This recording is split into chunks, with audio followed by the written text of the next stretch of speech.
Hello. Happy Friday. This feels so weird having this music on. I need to get one of those headset things to see what it sounds like.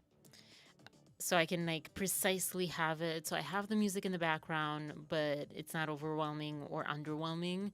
Anyways, happy Friday. Oh my gosh. Doing this only twice a week and also expanding my topics and actually watching, not really watching, but researching or whatever, absorbing some news here and there has been interesting. It's, I don't know if it's working so well. So I'm trying to figure out the whole Wednesday situation. This past week and the next week, that's going to be a tough one because I'm performing for class, like choreography, intense choreography. And I just realized because this last time I thought, oh, I am just nervous. No, I'm just out of shape. So I couldn't sing and dance. Which, I mean, that's not like, whoa, so many people do that. Why can't you, Arena? That is kind of hard. But I'm not talking about like jumping around necessarily. I'm talking about relatively, not too crazy dancing. Anyways, I have to polish a couple of moments, especially on my recordings of that dance, and then I'll post it. But I'll post it on my Patreon. And there's another thing that I will post on my Patreon that I will talk about a little bit later as people come in. I'm still kind of gathering things. I'm still sort of making sure that I have all the links open, ready to go for all the topics. We have so many topics tonight. And I have so many windows open. I just was closing a lot of tabs yesterday and I was so happy. And here I am. Can't say the same thing. I am so curious to see. I need to turn the music down for on my end over here. I'm so curious to see the Ask Two Lawyers talking about the subpoena. I have not, literally, I just started it and I'm 3 minutes in. I'm so curious, but I did not get to it. But that seems like it's becoming a pretty explosive freaking thing, which are we surprised? We're not surprised, I don't think, of everything that came out yet so far. I don't think I would be surprised if it was not legal because it's probably legal, but lawful or like moral or whatever, or not. I'm not surprised either way at this point, but I mean, there's no but. I'm not surprised either way. Yeah, I'm not surprised either way. I guess there is a tiny but of I feel like a lot of us, because we read through so much of these like motions, not motions, complaints and lawsuits, all of these documents, legal documents, and all of these like, oh, subpoena here, subpoena there, and it's like, where? And people starting to talk about how, well, you have to have a lawsuit in order to get a subpoena. And I only saw the little bit of Ask Two Lawyers that said basically that, was it Two Lawyers or someone else? Maybe it was Lawrence, the Court of Random Opinion. Someone was saying, because I was watching her video too, someone was saying that I watched last night's Crystal Balls without a crystal ball. I watched her video first, and I guess she was the one that like broke the news last night. Maybe it was hers. I'm not wasting time. I'm just rabbit holing and branching. I forgot what I was saying.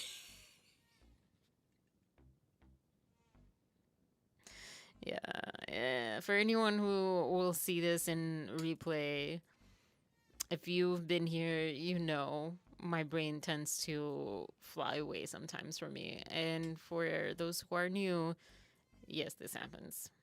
Gosh. And the more I try to find that, the more it runs away. And the more that I don't try to, or kind of like make fun of it or whatever, the more it goes away. So it's a lose-lose situation with this.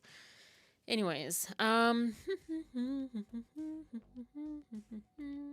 what was I even doing? Oh, yes, the subpoena. So it seems like I think it was the two lawyers. It seems that you don't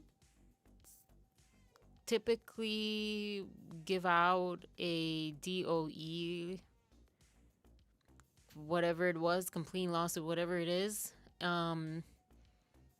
Like that's, I don't know, there's something like fishy about that as far as like, searching for or like trying to get these text messages or the subpoena, and it's like, open ended or whatever, but I don't know. Anyways, I will have more on that on Monday. Honestly, I wish I had all the details. I wish I could replay them. I have so many different topics, and I was just a crazy week. I had a crazy week. So yeah, I don't know. I'm sorry. I feel bad, and also at the same time, I don't feel bad. Just in terms of I'm just prioritizing my physical, mental, emotional health at the best I can to like juggle everything, all of this, and I'm doing my best. So that's what I have right now. It is not the best. I do. Oh gosh, I have like real. I'm so excited about the Patreon. Oh, so excited about that.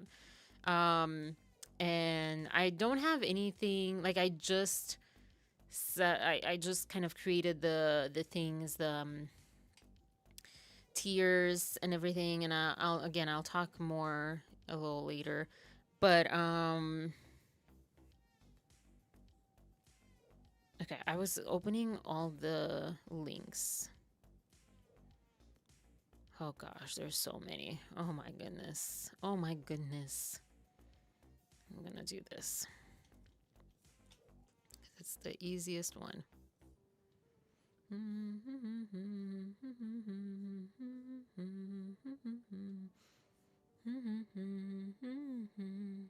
Sorry, I'm like singing along to this music that you might not even be hearing very well. Also, I'm so just generally out of breath.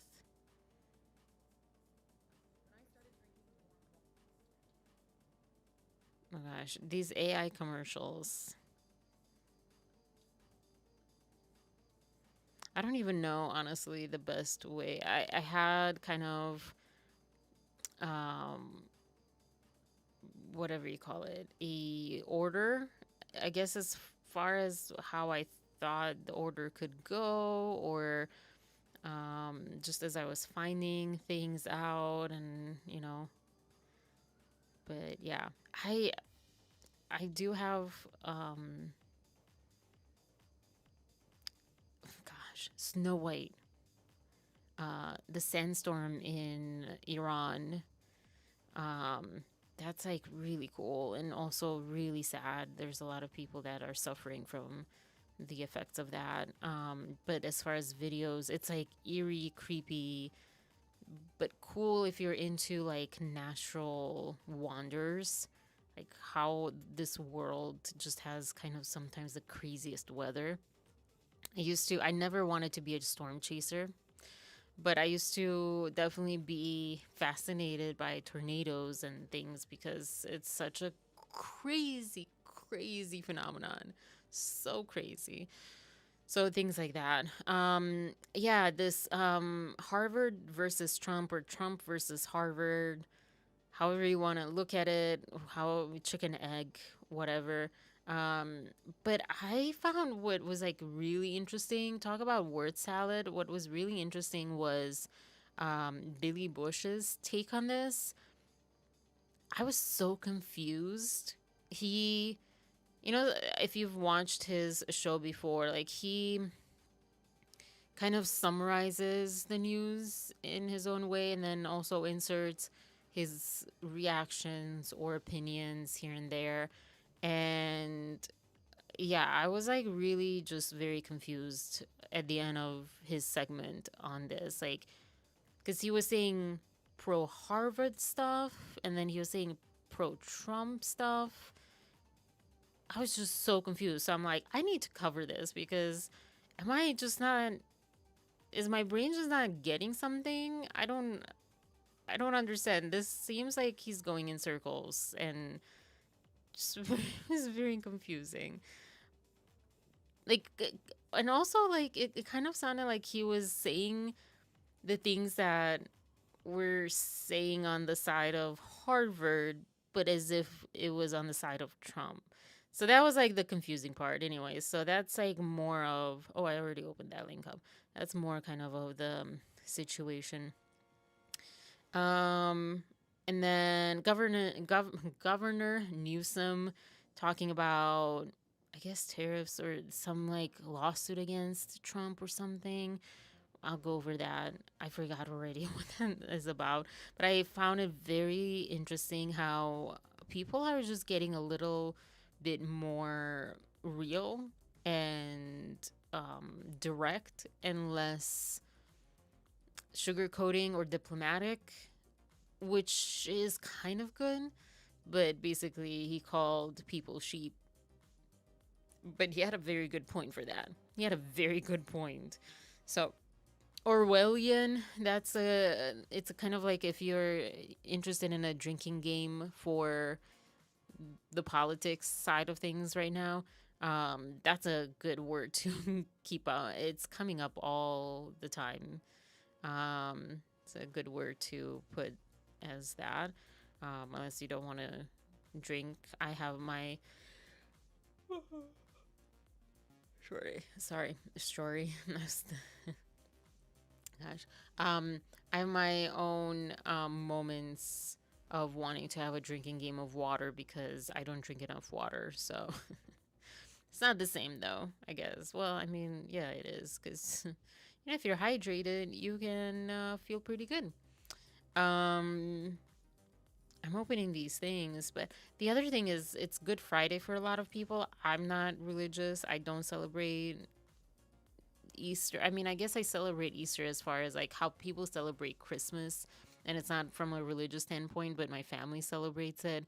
And it's a get together and eating lamb, which I used to love. Well, I used to hate lamb and then I loved it. And now I'm like, I'm not ready. And I don't think I'll ever be able to be a vegan because I don't believe that's very natural for us as humans. We're omnivores. People disagree. However, when it's like baby animals like lamb and veal, I already don't eat veal, and I also found it not better. But when it's that, I'll stand away from that. I'll stand away. What does that even mean, Arena? I don't know. My brain. Hello. Did I? Which one did I open? Forbes. Okay. Talking about the Mark Zuckerberg trial situation. That was an interesting one this week. I don't have a lot of that. But I have some stuff. I mean, it sounds interesting. It also sounds again confusing. It sounds confusing.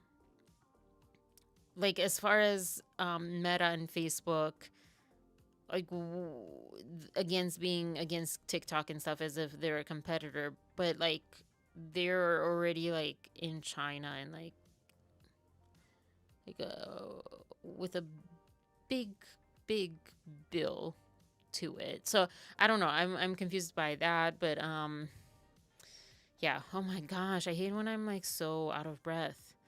This is like really crazy to me to be this out of breath, but just by like sitting here and just talking. But it's kind of just more anxiety. Like you can't really catch your breath. Daily Show. So I have like a few videos on the Zuckerberg thing on Meta, Facebook. I still call it Facebook. I don't think Meta is an appropriate name or something that I ever want a technology company to be named, honestly. Anyways, but yeah, Daily Show. I put Daily Show Goes Chinese because, well, it's about China. So I don't know, it just made me think of that. But also there's Ronnie Chang. Ching. I don't know. He talks Chinese, which I didn't really understand. Even when he said like Chinese people, like Zhongguo Ren, I think is kind of what I learned to be, and I didn't say that right. Who knows what I said? Because I didn't do the inflections, but maybe I didn't. I don't know.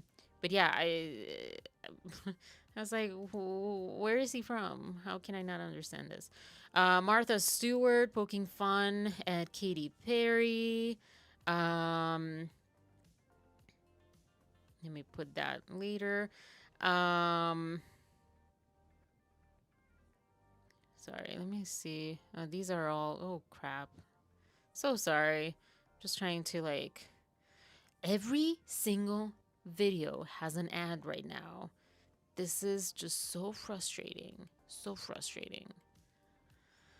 But yeah, so the whole Blue Origin thing, I'll talk more about that. I talked, I think, a little bit. Did I talk a little bit on whenever Monday?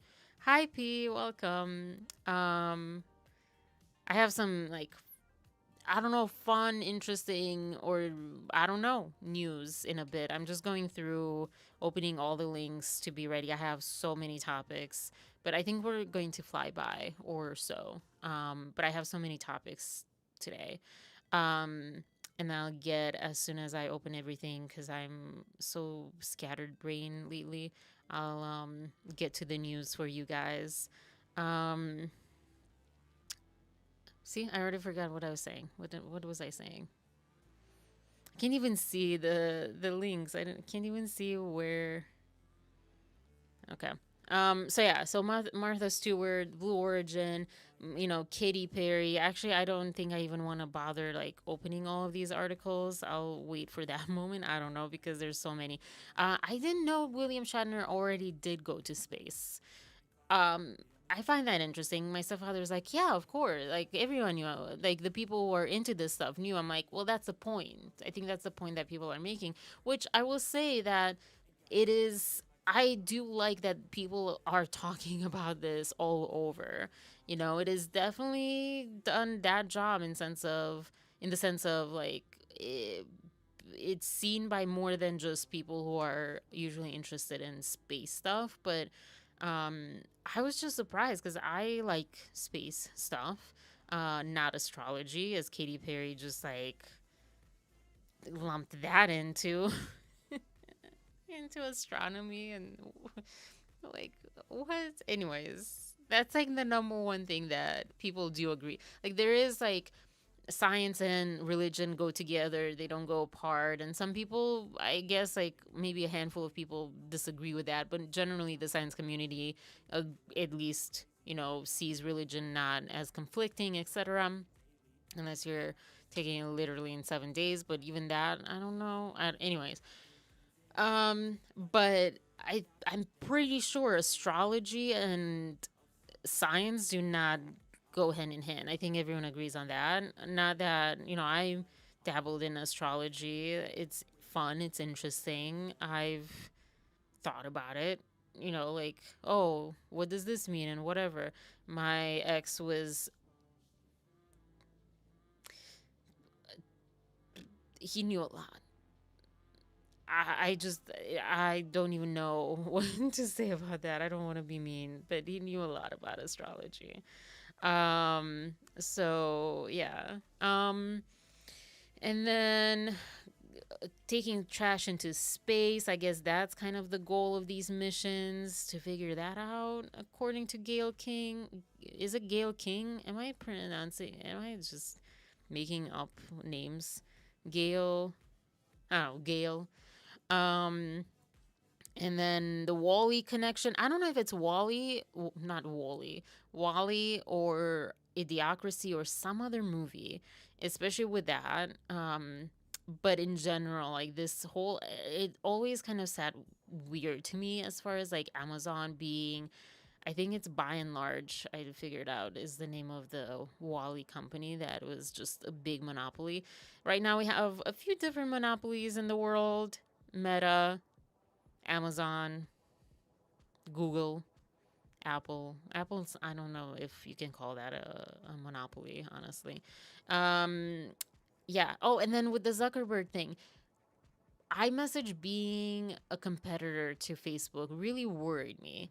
And I guess, like, it just kind of slid by because of the whole, WhatsApp acquisition and stuff, which made me very not so happy to go into WhatsApp after that. I'm like, yeah, you say end-to-end encryption, but I don't know that I believe that. And with all of the stuff with the whistleblowing that is happening right now with Meta, Facebook, whatever you want to call it, mm, I'm not on WhatsApp anymore except for like occasionally my one neighbor. But also with that, I can also say like, we talk so rarely that we can like change things around. So, anyways, and then there's like the Blake stuff. I found this weird Justin Baldoni why he wears a hat, like him wearing a hat now or whatever, is proof that Blake is telling the truth. I don't know if you guys have seen this on TikTok, but I was searching for thumbnail pictures, and I this was like one of the screenshots that like searching for images that popped up when I searched for her, and it's like, what? So I clicked on it. It's as ridiculous as it sounds. It's astrology. But yeah, we have Time magazine, so much with Time magazine. I watched Bohemian Divas take on it, and that was like really interesting. So I have that on here. I love how she keeps inserting the meme from Key and Peele. I think it's from Key and Peele, where they say balake or something. It's like, that is so cool. But yeah, anyway, so plastic surgery. Did Blake Lively have plastic surgery? What is happening to her face now? Is it stress or stress doesn't do that much. But also plastic surgery doesn't make any sense. Any sense. So I guess maybe it is. Like, I don't know, just being tired or something. Um who knows? I guess stress can alter, but I mean it's only been a few months. I don't think stress can alter your face that much. So maybe I don't know. I don't know. I don't think it's plastic surgery. But again, I am thinking with my logic. Like for me, logically, that wouldn't make sense. I'm not pro plastic surgery. I'm not against plastic surgery. I am kind of, I guess, pro choice, but less pro choice on plastic surgery than like on abortion. Like pro choice with plastic surgery for me is like, but are you sure? Are you sure? Is it coming really from a place where it's not uh, insecurity? Which, I mean, I don't know. I don't know if that's a thing to be able to have those be separate. But I don't like, unless like liposuction and stuff are so maybe there are plastic surgery options that I'm talking like when you're changing your look, not like losing weight or whatever, unless you're like claiming that you lost it through diet and exercise and you didn't. But you know what I'm talking about, like fillers and removing bones and cartilage and skin and stretching and whatever like that, not so much. I won't like shun you or like look down on you or whatever. I don't agree. And I'm saying that because I don't know that I put that on here. And the subpoena thing and Ryan Reynolds at the UN and the lady pool signage, which I mean, I'm guessing it's been a week. I can't believe this week has flown by. So I'm guessing you all have heard a lot of this. But um, yeah, okay, yeah, this is one of those times where my brain just flew away. What was I talking about? I don't know. All right. All right. Okay, cool. So, piece of news. Piece of news. Um, can I don't know if everyone's here, the regulars, you guys, if you're all here, let me know in the chat. Um, so I can share this news. But if not, I guess I'll share it anyways. I just want to make sure that, uh, it's at a good time, I guess. Um, so worked on my Patreon a little bit more. My Patreon is live. I've not yet, I have some things to post there already. I think only two things. I don't remember the other one, but the second one came up just the other day. I guess like this is also kind of like a topic of conversation, but I think it's best to leave it to Patreon as far as I don't even know what to call it, but words were exchanged between me and Donna, and I'll say that I was like definitely disappointed, but when you look back, it's like, well, I'm not surprised, but disappointed, yeah. Like, okay.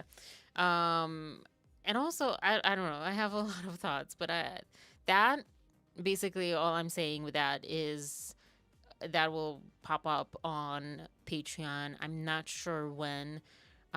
Tomorrow maybe, but I doubt it. It's like such a packed weekend. Like today was packed. Tomorrow not so much. Sunday's like Easter party over here, and then Sunday I'm packed again with another friend. So, um, yeah, I don't know. Maybe Tuesday I'll post that on Patreon. I don't know if I want to do I think I want to do a live. So maybe Tuesday night I'll do a Patreon live. Or Patreon exclusive live about that because I have so many thoughts around that.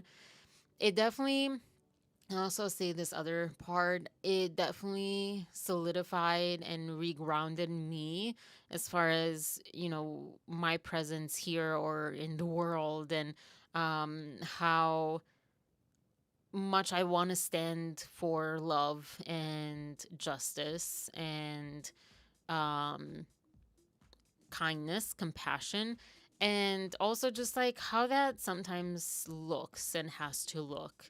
And it's not always just like, laying down and having.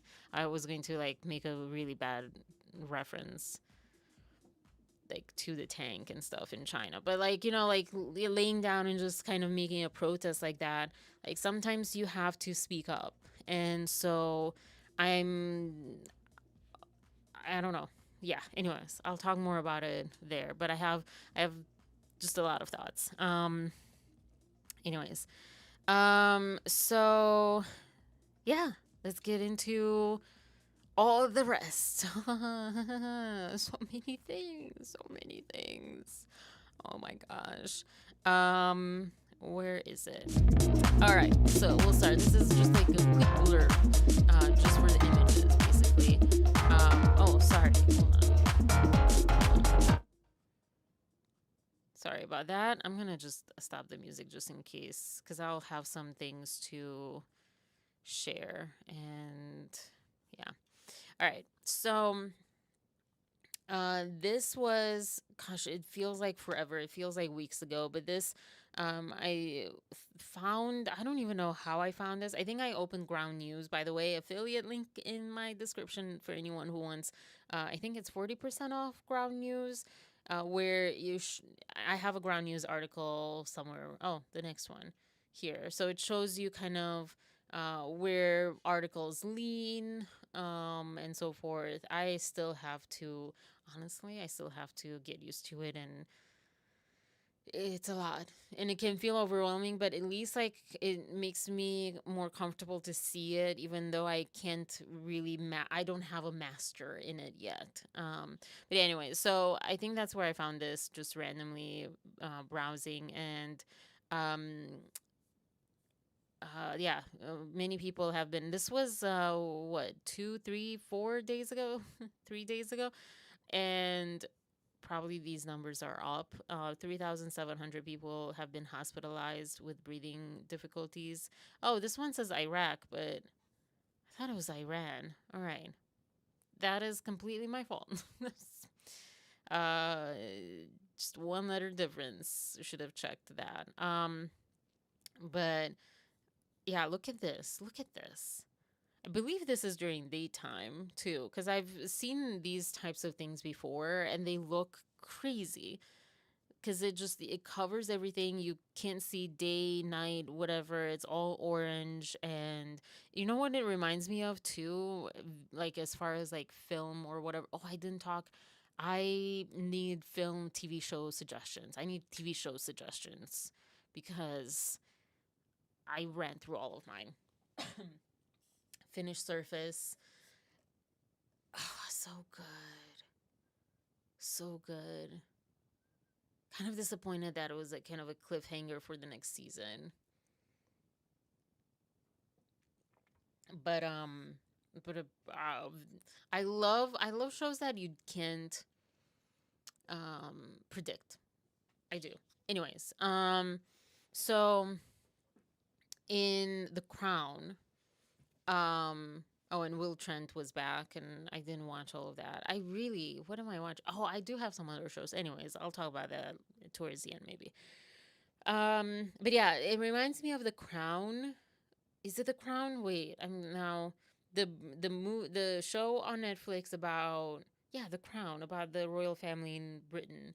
Um, I think that was like the opening episode or something of season one, where they have, it's not a sandstorm, it's because of pollution, right? Like a smog, like just the perfect uh environmental, what are those things? Perfect, not situations. Oh my gosh, my brain. Factors, perfect factors of, I think, low front, high front, whatever, humidity, something, whatever, and it just kind of trapped all the like exhaust fumes at the lower ground, and people died, and people got hospitalized, etc., etc. So it reminds me of that, just because that was like such a visual, like a living visual, a movie kind of thing, rather than just photos. And I could have searched, I probably wanted to search some photos, but I don't know. It's really, I feel claustrophobic when I see things like this. So yeah, gosh. It also kind of puts a little bit in perspective how, nature, we have so many conflicts and so many like daily situations and all that stuff, and then something like this hits you, and you're all in the same boat and can't do anything about it, really. And it's I don't know, to me that kind of stuff is powerful. So there's that. This is Snow White was apparently banned in Lebanon due to Gal Gadot's Israel support. um I will say, I will say, um, would they really have seen it? Again, like I sound so mean when it comes to this. Who really was excited about about a Snow White movie? And ironically, I feel like maybe the people that were most excited were, especially, um gosh, I don't know the correct term nowadays, but the actors that would have played the seven dwarfs, like, that community is in I just like found out that little people might not be the correct term. I thought that was like the current term. Anyways, I don't mean any offense to that community or to anyone, really. But yeah, so I feel like, especially to those people, but like, I don't know. It wasn't, it like one of the first, I think I searched it the last time, the first movies or whatever ever made by Disney. It's just like, I don't know. I don't even remember that the story was that worth it. It was, my gist of it was like a bad like it was just all about bad stepmothers. All of Disney stuff. And yeah, I don't know. So I'm like, how much does this change things though? But also at the same time, in a way, I would say, and this is not coming from a place of my stance on, you know, pro this side or pro the other side, but from the stance of like banning, protesting, things like this, boycotting, this like makes a difference, and I want to see more of this, honestly. And not like stupidly, but like for real good change, you know. Now, is this like, a good change? You might argue that it's not necessarily against war, it's against just Israel support. um but to some people that's what that means. So that's what I'm taking it as. And I guess maybe I'm just, my personal opinion is that my personal opinion and how I see things is based on everything that's happened in my life. Um, so yeah, I don't really know where it's coming from exactly, other than, yeah, that's what I believe when I read something like this. Excuse me. And it's also to her nationality, Israeli nationality, and support for Israel. Um, I, I, I don't know. It's interesting because I don't think um, Israel would ban Snow White because they have Gal Gadot. I mean, um, despite Rachel Ziegler, is that her name? Her comments and things. So it'd be interesting. But again, I feel like this movie is such like, I feel like it wasn't a very strong, like, tough decision to make, because if it was, I think they would have been a little bit more hesitant, but who knows. But yeah, I don't know, I just applaud taking a stance and being unified as a country. Yeah. Oh, this is West Hawaii reported this. I didn't know. So I think, anyways, yeah. So that was like, those are the quick ones. I need to find my list somewhere. I think it was here too, to see where to go. All right. I'll talk more about the movies actually on Monday because I don't remember the names. So yeah. All right. Ooh. Wow, this is interesting. I wonder who's coming in and out of here, um, or who's coming in and leaving. Like, this is not their cup of tea because I'm up to 36 views, but that's not like viewers currently. It's just people who've come in and left. Um, I don't know. I guess my thumbnail was interesting, but I also wonder if it was the Donna effect situation. I have unsubscribed. I haven't really seen or whatever, anything like that, and I'm pretty sure, uh yeah, I'm pretty sure what to expect on that. I do want to say, just because I had it on my next point, so for the Patreon, for those of you that, I'll obviously link it. I think it's already linked in my descriptions and in my like banner on YouTube. But I changed the Patreon tiers. So there's like $1 per month, just like if you wanna just be like, hey, yeah, nudge. And then there's the next few tiers are kind of like the same tier, but just split up in different amounts because you can't like have donations or whatever. And since I don't have YouTube monetized, I this is the only way that I guess I thought and I saw some people do it. I don't know if that, I'm not expecting, I'm really not. I know one of you, Maria, thank you so much for subscribing to my Patreon. But I know that I'm not expecting, necessarily people to subscribe, but I would love it because I would love to do these things. So, starting at $5 a month. That sounds so addy. Oh, yeah.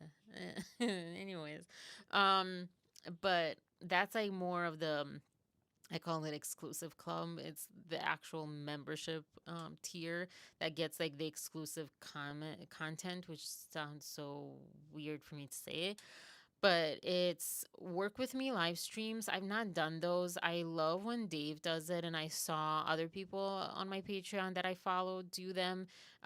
There's some artists. I'm not an artist. Paint with me. I haven't painted in a while.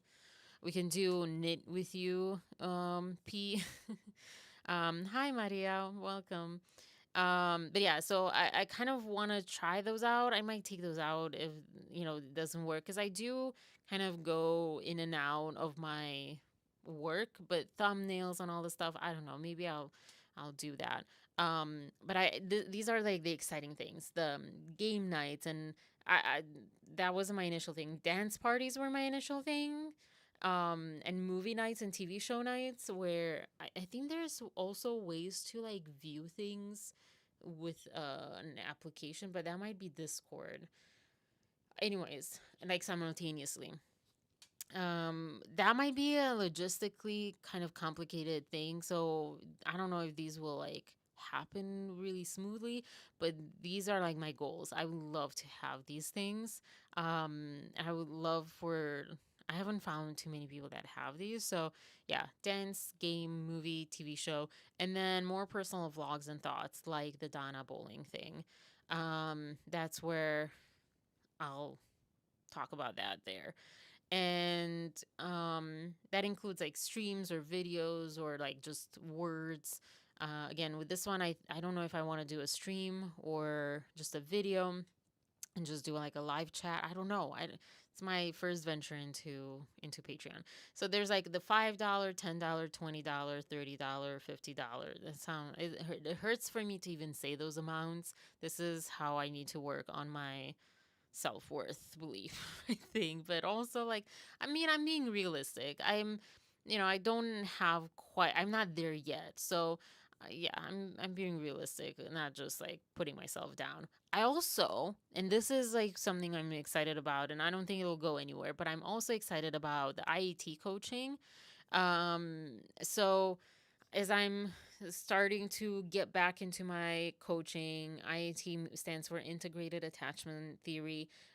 It's around attachment styles type of coaching, and it's like shadow work and like rewiring your mind, brain, I guess technically, through all, like certain tools and everything, for like tackling your self-sabotaging kind of beliefs and like rewiring those. I don't know, I'm doing such a bad job talking about it right now. I need to get back into it. I'm so rusty, but I'm offering through that like a month membership plus like 1.5 hours of like an intro session, which is like, it depends on, I guess, each person how much they know about it, but it can be like more informational than like practical, like doing something, or it can be more practical, doing things if you already know so much about it, and so forth. So yeah, I'm excited about that one. So that's kind of like Patreon. Um, yeah, I'm excited and nervous about the Donna part, honestly, because I honestly was like, oh my gosh, this stuff can go so bad so fast, and you know how like people are online. And I suddenly thought about how I'm like nobody, and how we talk so much about Blake Lively and Justin Baldoni. I'm not saying this is the same thing at all. It's not the same thing at all.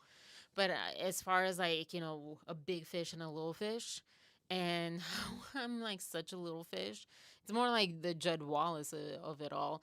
Because I definitely don't have much strength to like get in any kind of fight online. And I wasn't trying to get in any fight, and I don't feel like it is a fight or has been or whatever.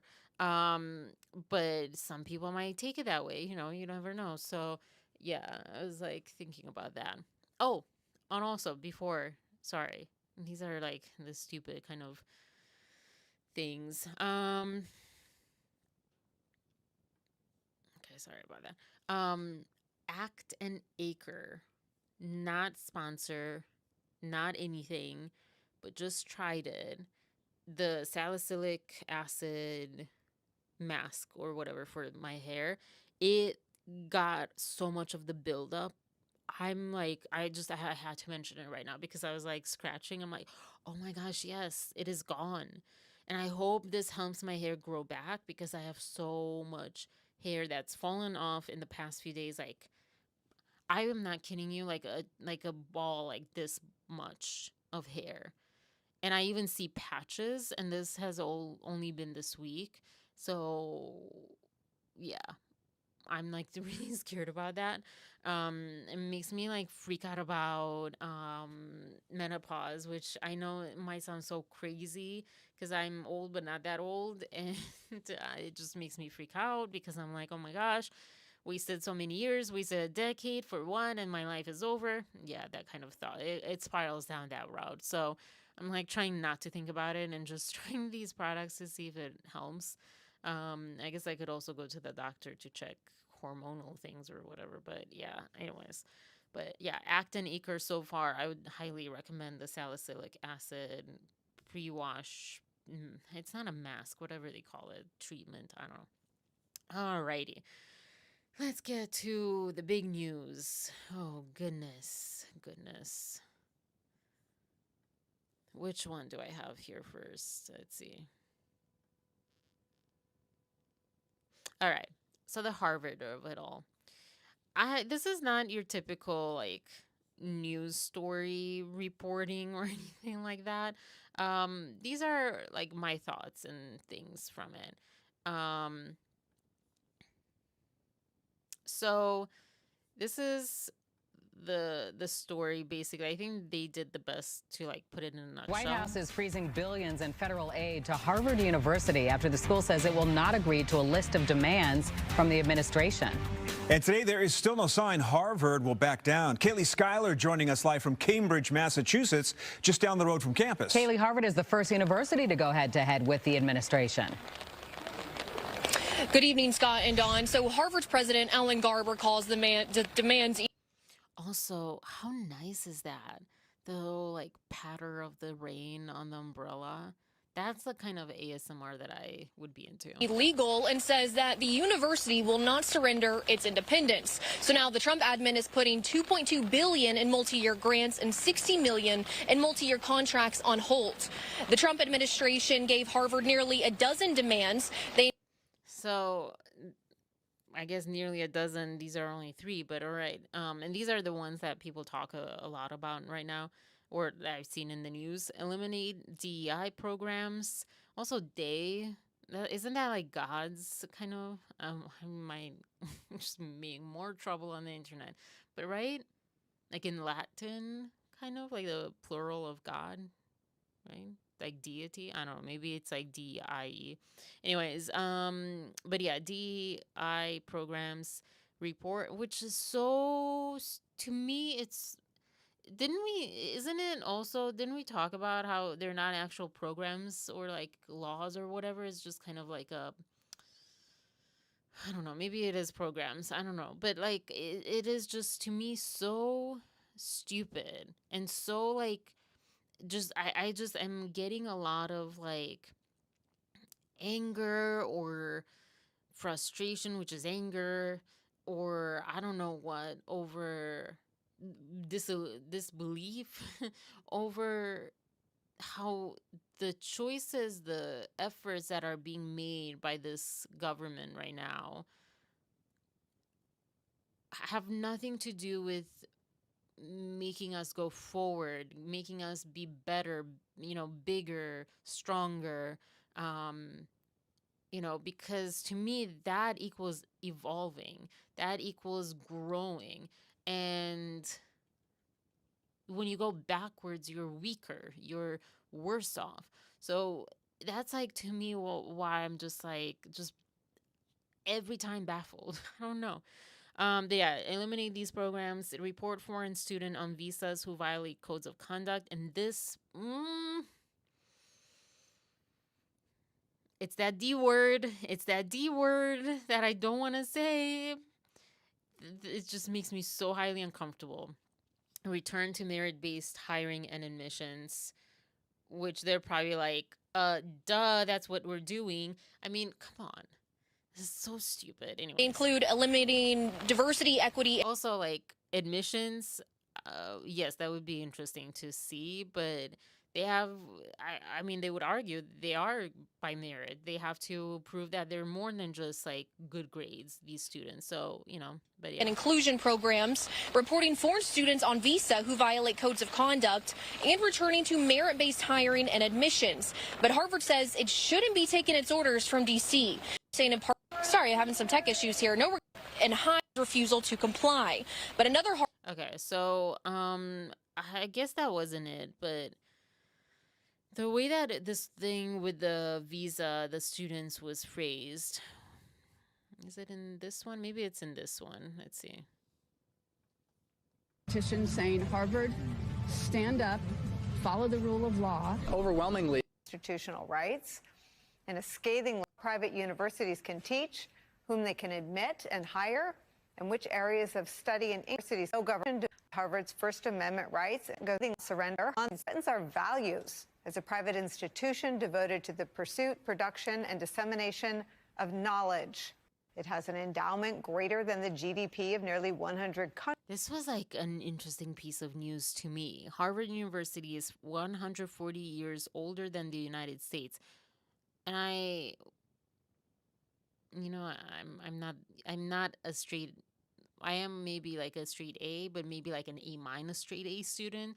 I'm not really an A+ student, or definitely not like A++.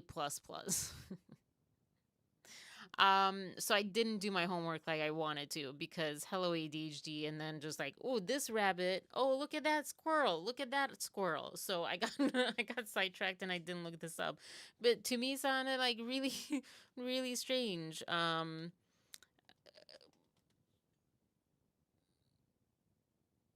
That's old. But also, I guess because I have this like, you would argue probably, and you would be right, stupid look, or stupid like assumption that you know, it was just Wild West or Wild East or whatever, just the wild before the states became united, and there were no colleges or universities. So I guess that to me is why, like, it's like, what was that a thing? And it's such like a biased like point, you know,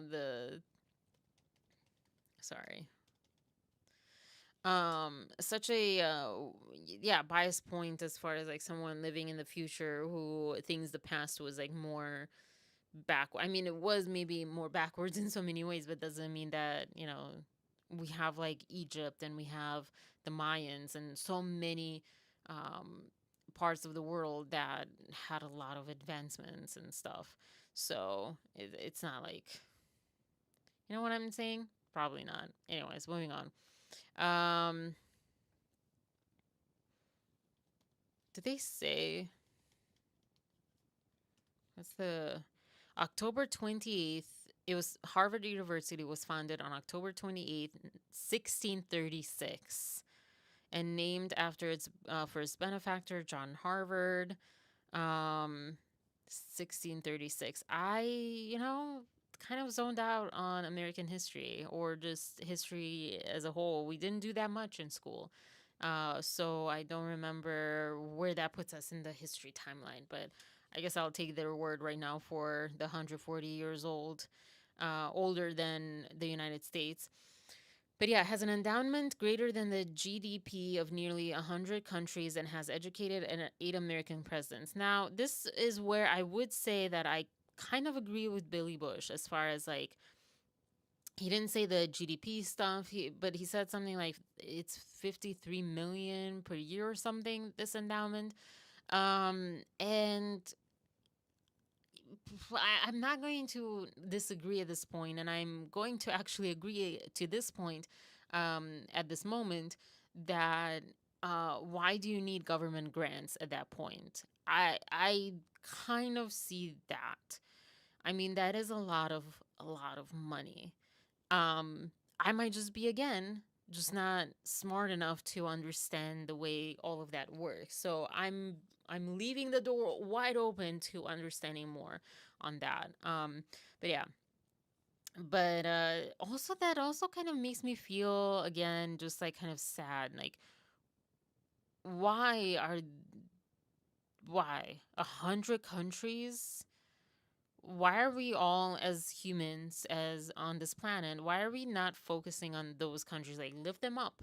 Because we're all more and more in like selfish and stupid. Anyway, so if an institution was going to stand up to the Trump administration's war on academia, Harvard would be at the top of the list. Which also, that was like my first impression. I'm like, are you kidding me? Like, who thought this was going to be any good idea? What? Like, what? This is Harvard. And I was saying on my stories on Instagram, like, this is, to me, there is no other law program that is as famous as Harvard Law. And I don't know. I just feel like they probably, I hope, they better, with all of this money and all of this fame and all this stuff, they better know their laws really well and could be the best, I guess, opponent to this stupidity. And not just stupidity. I'm being just nice when I say stupidity. It's really actually horrible and kind of like against human rights in some ways, as far as the whole thing. Let me see if it's in this. Like I said, I don't remember where they explain the whole thing with the people.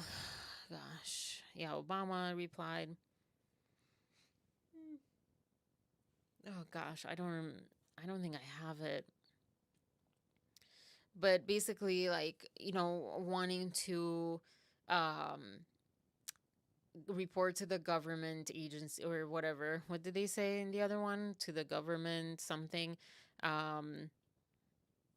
Report foreign students on visas who violate codes of conduct. But there was one article or something that talked kind of more in depth about what that means, which is basically, what we've been seeing, which is people that are being intended to be deported because they protested against Israel or for Palestine. And to me, that is just, I cannot believe that that's happening. I cannot believe that's happening.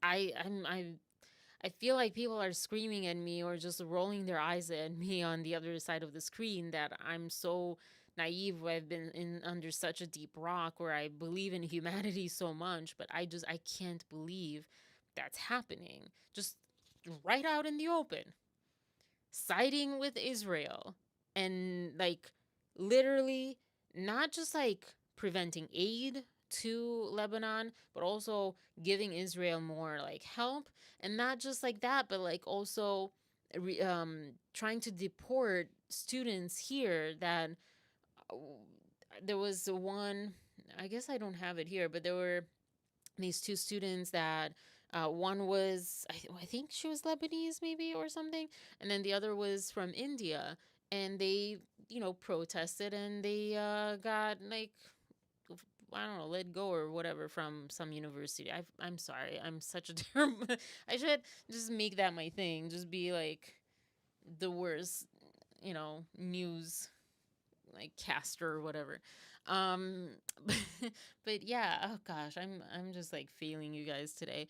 But to me that is just, I can't wrap my mind around the way this thought goes. Because again, they're not protesting, they're not saying for Hamas. They're not protesting for the war or against, Jewish people or whatever. They're protesting for Palestine to get like aid to and against Israel as far as like the military of it and the leadership. So I just to me I just don't understand. I don't understand how like we're okay with like spewing false lies, when it comes to this, and okay with watching liberties of humans because they're speaking the truth. And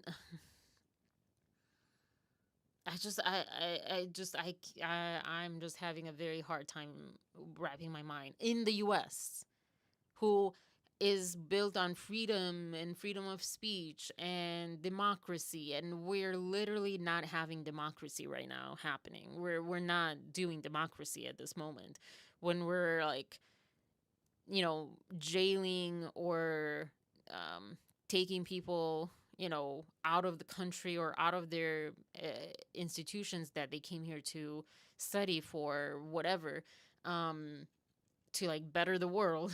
We're taking them out, not because they were like violently protesting, not because they were inciting violence, but just because they protested for something that some people don't like because of powerful like negotiations and interests. And also the people that are just buying into that, again, just kind of because I like this whole my channel didn't start on this, but this whole like movement to my channel started with Blake Lively and just Baldoni. So I keep always kind of like seeing the connection or the similarities, just like people who support Blake. Okay, support Blake, but do it for factual things and do it for like good reasons, not for lies. And for her benefit, not yours, but saying that it's for your benefit. Because this says, yeah, you're right, P. Like the ballot gave a choice. Yeah, the ballot did give a choice. And it was this time not just like you could say last time it was the popular vote was not the same, so whatever. But this time it was the popular vote too. So yeah, and there's a lot of people that are not changing their minds on that, and I feel like I just feel like the only way that things can change is for those people to really be met face on. No, what am I saying? To be faced head on with the worst that can happen and the fears that we on the other side already see happening and progressing worse and worse and anticipating, and then they'll be like, oh well, yeah, this is not fun. I mean, I saw this one farmer person talk about like, oh yeah, well, yeah, the acts of God are different from the acts of, like choice and government and whatever. But basically, they were just trying to spin their way out of that somehow to still land on it was a good choice. So yeah, I don't know. I feel like it has to be something so blatant, so in someone's face that they can't miss it and they can't interpret it as something else. But then I don't even know what that means. I don't know. I mean, I feel like that's just like the ultimate horrible like paradise. Have any of you seen Paradise yet? I haven't talked about it in a minute. But it's a level 10 kind of catastrophe situation for the whole planet for people to like get it, and maybe then they won't still get it. It's just like it's just crazy how it's just I don't know. I don't know. I don't know. And I have a very hard time with like not understanding that. Like how people can just like see this. And so let me go to like what Billy Bush said, because this was just like I was just so confused. And I like Billy Bush, and I think he has been quite fair on, and I think he got lost. I'm like, correct me if I'm wrong. Maybe I'll hear it differently with you guys here, but I just feel like he just didn't make sense. It just feels like that word salad. He said he would do it. Yeah, yeah, yep. Doesn't make it better, P, for me right now. It's yeah. I still don't understand. Right. It's the Trump scale. Does the good outweigh the bad? Well, today we put it to the test again. Trump versus Harvard. It's the new civil right, as in right wing, which means the right wing is now using civil rights as a cudgel against the left. I mean, since the 1960s, it's federal investment. Harvard's president, Alan Garber, responds. The university will not surrender its independence or relinquish its constitutional rights. Trump, ever the counterpuncher, posts on Truth Social, perhaps Harvard should lose its tax-exempt status and be taxed as a political entity if it keeps pushing political, ideological, and terrorist-inspired / supporting sickness. This is where, like, Billy, listen to the words that you just read or said, and how are you following up those words with what he's about to follow things up with? He wrote on his little account there, he said, remember, tax-exempt status is totally contingent on acting in the public interest. All right, so who's right? Who's wrong? Should Harvard, which, by the way, has a $53 billion endowment, also get the benefits of government funding? Sorry, I guess it was, did I say million? I guess I meant billion. It's just so hard for me to imagine like that kind of numbers. Or is Trump's move, as Larry Summers, who's the Treasury Secretary under Clinton and former president of Harvard, he put it, is Trump's move unlawful? Columbia University, as you probably know, caved to Trump. Princeton did not. They're in an ongoing battle with him. Depends on how you interpret the law, I think, right? Like, Well, I guess Columbia sucks, doesn't it? Where are you, Columbia? How smart can you be? Maybe that is the smart one, just like kind of caving and stuff, longevity. But I would say that there is sometimes that fine line between like choosing like longevity or like staying alive and then doing the right thing. I'm surprised about Colombia, but yeah, gosh. What's the definition of civil rights?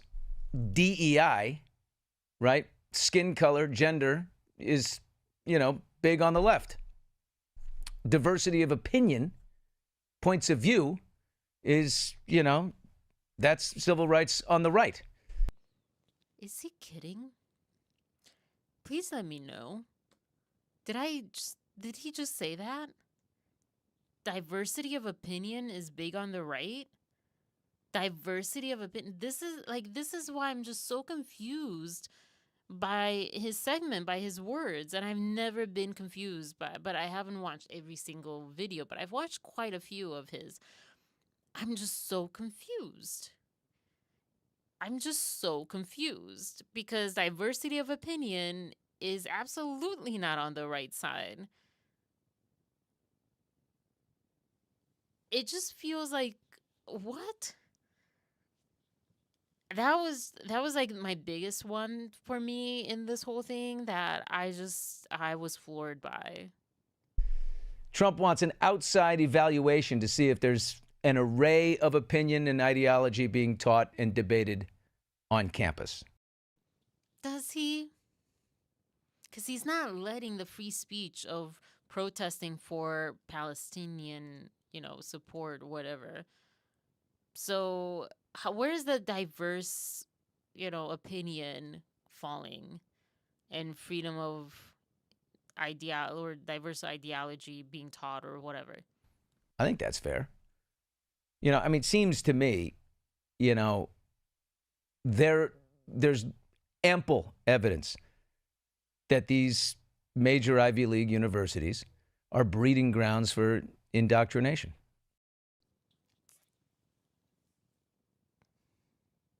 Am I missing something? Am I that under a rock? Am I like below the rock, like, to the earth's core, to not see it the same way at all? What? I don't know, but my kind of take on these big universities is that usually people that come out of these, and I'm not talking about like the crazy, rich people that go there just they're paid off, everything's paid off, and but the people who are actually like studying and graduating from there and so forth.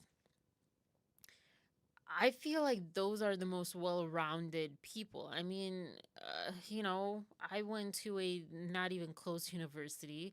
It was a college at the time. I guess there's a difference, maybe, maybe not. Either way, and I don't mind saying that I don't feel like the smartest person in the room. I don't feel like I got enough of an education to be open-minded, to have diversity of opinion, to know how to back up my opinions and uh, takes on news or whatever topic. So I would just like what am I missing? Because to me this is so. I'm repeating myself, but so the opposite. Someone who's not educated, and this is like coming from my culture, and I guess maybe in the US it's like all the PC-ness took this out, or maybe it was never a thing. But in my culture, if you see someone, like people kind of talk about as far as like relationships, for example, like be with someone at your like educational level, because otherwise it's not going to work out. And there's a lot of talk around getting an education, and we didn't have master degrees in my country back in the day. um I don't think so. It was like something that was like more scholarly. I think we had just like PhDs or what. It was just, like very high up. But like having a good education, having education versus not having education, like the fart jokes, low education level is kind of what is said actually by Freud. I mean, Freud actually, a fun side note, or not fun side note, I read some of this book because I had started going for psychology, and so I was doing this research, and I think I was doing it on Freud, period, or I don't know what it was on. But I had to go into the library, which was very confusing. It wasn't like a public library. School libraries are just like, at least my school's library was an animal of its own, and find these books. Um, I think it was like, because I also found Jung. Maybe I had to choose one, and it was between Freud and Jung or something. And I remember like this one page, I might have said this before, but I remember this one page had like swear words and like F you, Freud, and all this stuff. And I was like, what is this about? Let me read it. He was basically saying that in his research, in his studies, what he has found as far as like sense of humor is that women's sense of humor is pretty base. It's pretty just low. It's not, high end. I forget the words, sorry. And I guess this person might have not continued reading it, because it was interesting. He further, expounded, I guess, on it. I don't know if that I used that word the right way. Where he said that this was his research based on like all sorts of different classes of people and different genders and everything. And he found that like women and like women and peasants, back in the day, kind of had the similar level of humor, sense of humor, like fart jokes and like sexual innuendos and all these things, which is weirdly America's choice of comedy. And then that people that went to like university, like whatever, I don't know if he named any universities, which were men. And also he goes further to say, because at that time women were not allowed to, or highly discouraged, depending on like the time in the country, but I think there were some women at that time, he was writing this like that were going, but they were going for like secretarial or something, nurse. Anyways, but women who did not go to college, and people who did not go to college had that, and people who did go to college had like higher sense of humor. He called it higher sense of humor, but sense of humor that was like the importance of being earnest. I think of a lot. It's things that don't that are more complex and more philosophical and not about like bodily functions or whatever. So I found that really interesting and has stuck with me so many years, 20 years almost now. Oh my gosh. And I got lost as to why you told that story, but maybe because of this like my just like confusion as far as like what are we talking about when we're saying that the right, and I'm not even saying, to me, Trump and Trump supporters are not Republicans and they're not the right. They're like far right, maybe. Which is far right and far left? I never know. But like it's far. It's far. It's not like, normal people kind of right or left. But yeah, like I think the right and the Republicans that support Trump right now are doing so for economical benefits, for like misguided. They have like one issue that they agree on, or a couple that like they feel really strongly, or this idea of like, I guess I heard like just the government not being involved in people's lives, which I think is stupid, because then go live in your own island, buy an island and go live on it. Like, we created the system. Do you realize that humanity created the government system? It didn't land here from aliens. We created it for a reason, because we're so many, especially in the US. It's such a huge country. How in the world do you expect progress? Do you expect advancement in medicine and health, in space, in earth, in whatever? How do you expect like regulations on food to have it be safe? How do you expect all of this? But anyway, so I think there are those people. But yeah, I different. What did he say? Diversity and ideology, and not being a Harvard thing, not being like whatever. And diversity in what was it? Was it ideology or opinion? Diversity in opinion is a right type of civil right.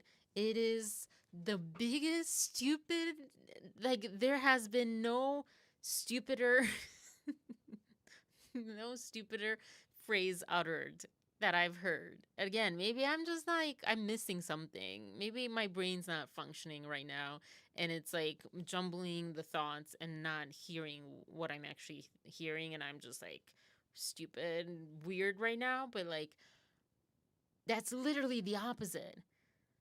The right, Republicans, whatever, it's about, like lack of diversity. In knowledge, in skin color, in gender, in opinion. You can't have who has the pro-choice, not the right. And that is the ultimate, freedom to choose, freedom of opinion, freedom of diverse opinion. So what are you saying, Billy? What are you saying? Billy Bush is a Bush. He's a legacy. I know, yes. And I watched his first few episodes, and he talked, and I watched him on Megyn Kelly, and that's kind of what brought me to him, like back in early Blake days when I watched her a little bit. And I was like, let me see, and I was ready to be like, shield up. Shield halfway up. What is this guy going to be like? That's what I've been saying. Like, he's been pretty like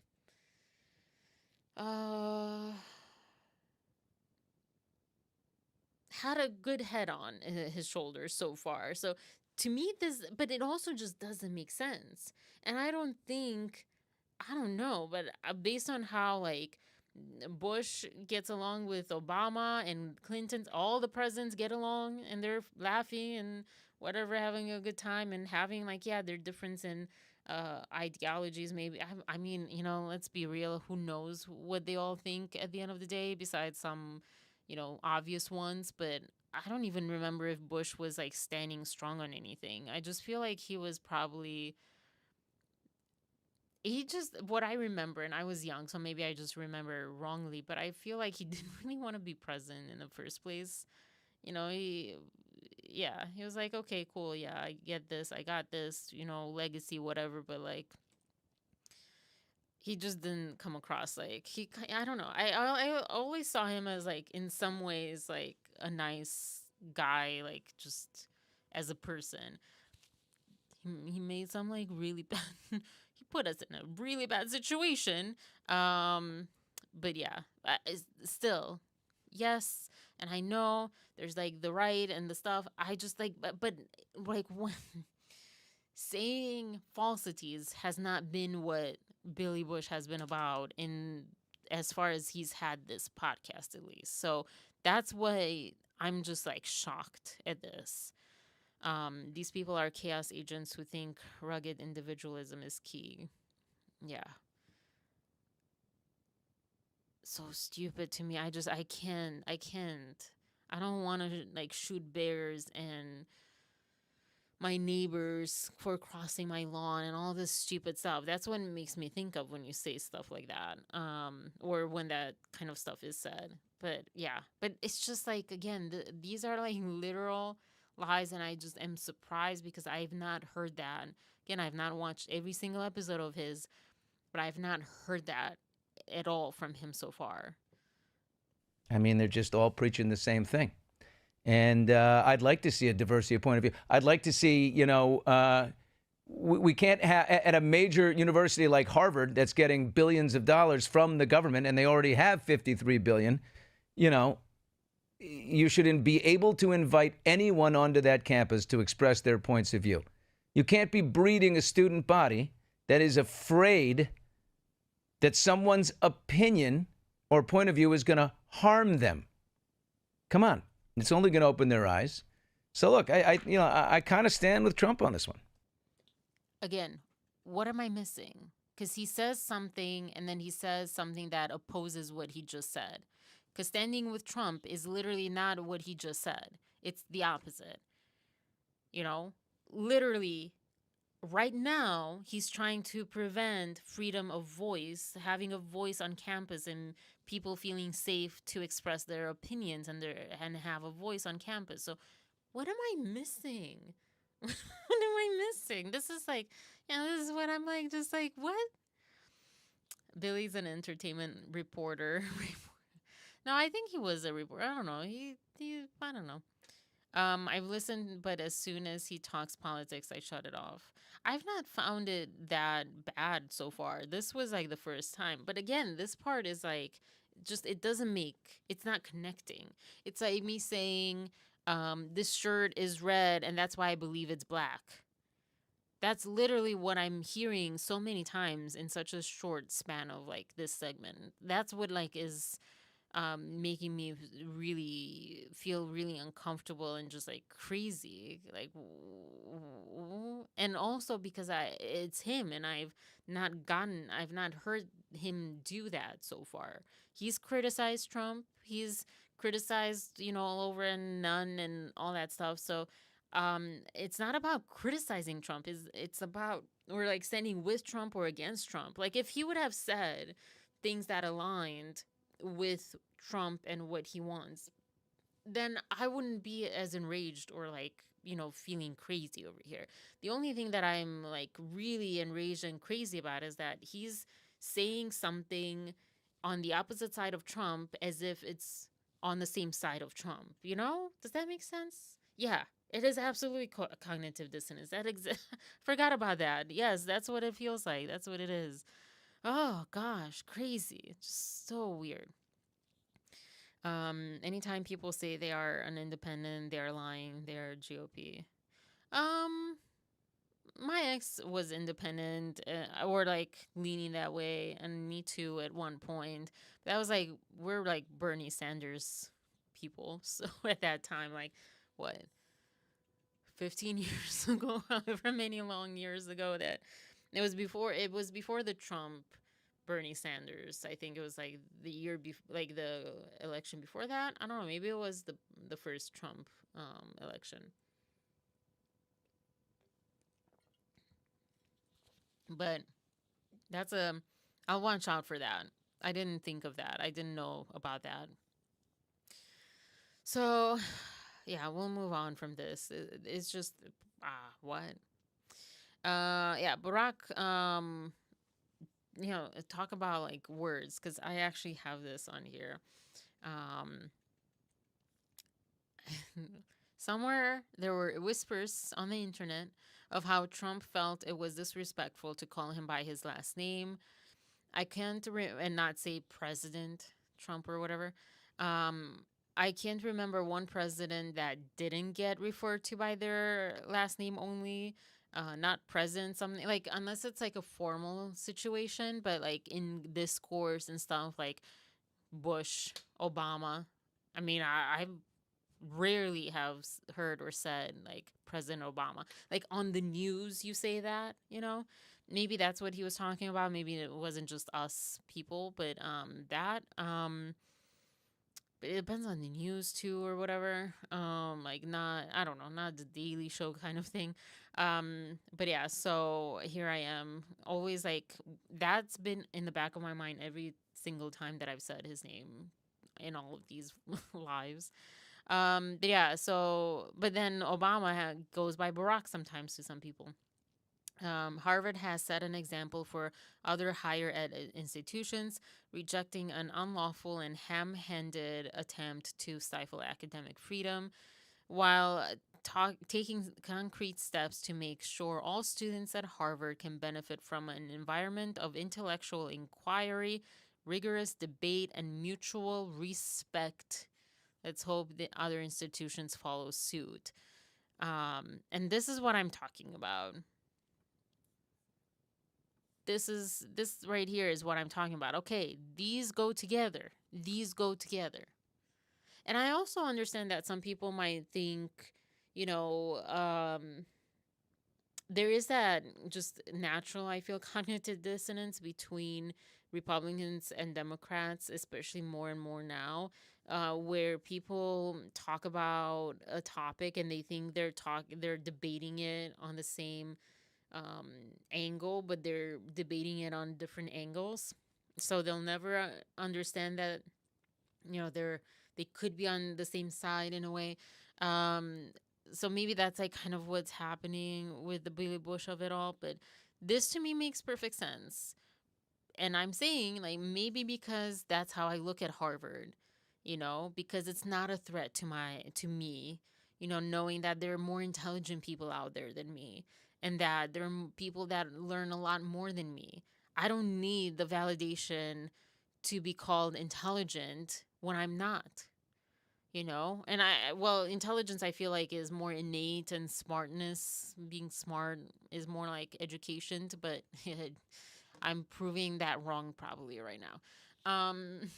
But kind of the, Blue Origin women thing, being like, oh, we're astronauts and blah, blah, blah. And I love Andy just like going crazy on Gail. Like, you're not an astronaut. That's why it's so hard for you to call yourself that, because they're not. They're not astronauts. And it was a joyride, literally. It was maybe more of a thrill ride because it was crazy. And it wasn't like a mission or anything like that. But yeah, it's kind of like that. Whatever I said, because I already forgot. Darn it. Oh gosh, it's been a week. It's been a week. It's been a day.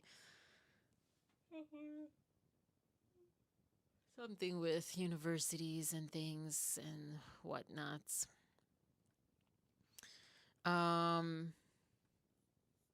Okay. I'll leave that up while I go through and see. Oh. Where was this? Hold on.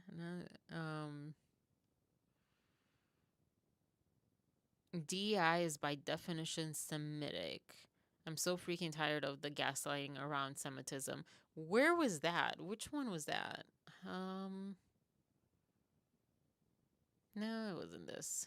We'll get to that one too. It's crazy stuff. Is it here? Nope. No. Okay.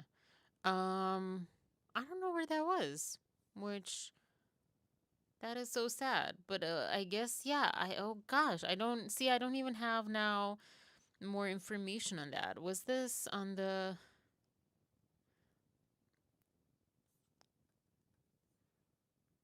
Please. Might have been on this one. Reporting for government regardless apply. But another Harvard alum thinks terminating the funds was the right move. President Trump correctly made the correct decision to defund these institutions. If you look at what they required for Harvard, it was protection of Jewish students. It is making sure that we are getting rid of DEI, which by definition is anti-Semitic.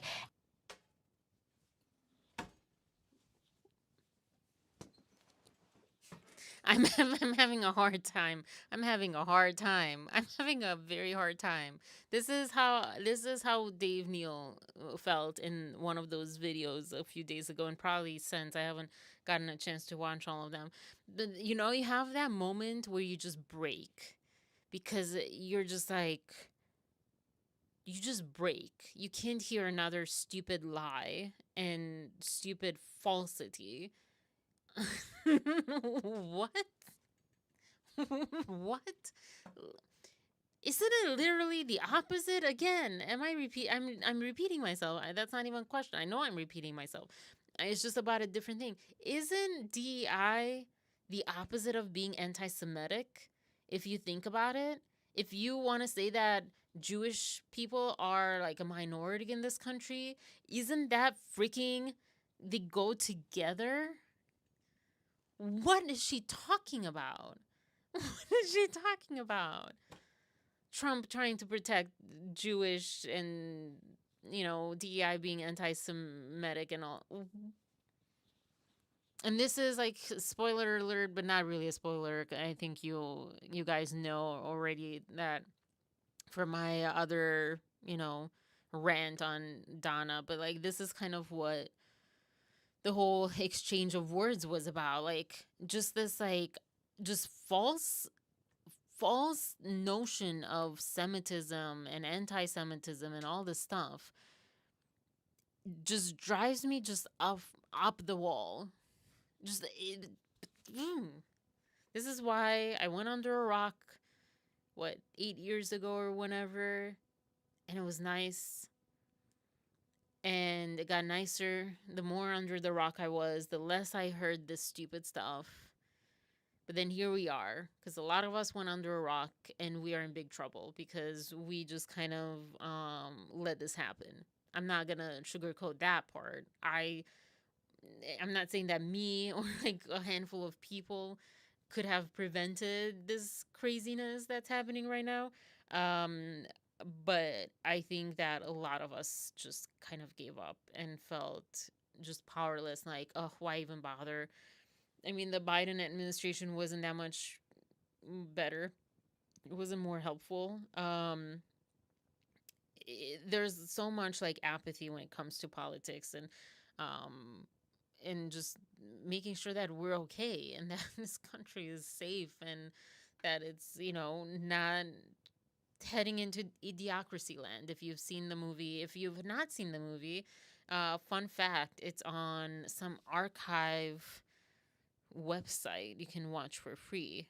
But I want to watch it again. It's going to be a hard watch because it looks just hard to swallow. Not as far as like how really it's pretty much what's going on with the US right now. But because of just the style of it, it was just very kind of stupid style, very exaggerated humor and stuff. But that's like what that's what I'm feeling like this is, you know, watering plants with Gatorade. That's like the next step. because Gatorade is so like nutritional, so like it has electrolytes, it hydrates. So why wouldn't you hydrate the plants that are dehydrated? You know, like that was a scene, that was a point in Idiocracy in that movie. For this lady to say that DI is anti-Semitic by definition.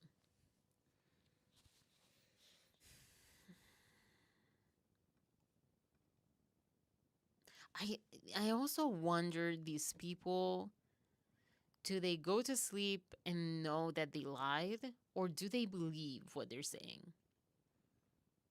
Because maybe in that sense, I'm not the one under the rock. Maybe like, they are. If they really believe this, they're under a really big rock. They're not really letting any knowledge and information in. They're just like, no, this is what I believe. No, shut up. This is it. It's so crazy. So crazy. Gosh. Harvard saying that Trump demands, what Trump demands is illegal. Go Harvard, because it is. But according to Billy Bush, well, he was, I guess, fair enough to say like, well, who knows, blah blah blah blah. Blah. But yeah, yeah. But it's just, yeah, that's kind of my take on the whole like Harvard thing, I guess. And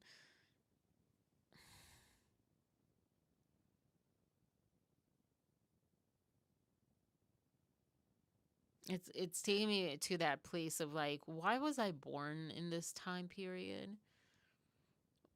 I don't know that I want to. Can I just like, can I get a refund, an exchange? I would like an exchange on the lifetime to be born. I think I almost want to say that I would rather be born in like the 70s, you know, not like crazy early, you know, like there's still some things that are not great, but yeah, whatever. So I get like at least, you know, by now I would have maybe, I don't know, a house and savings and kids and things. And I know that many people my age have that anyways already, but um, I'm more of a late bloomer, so I need that extra 10 years, you know. I just I like the 80s, Maria. Yeah. Good night, P.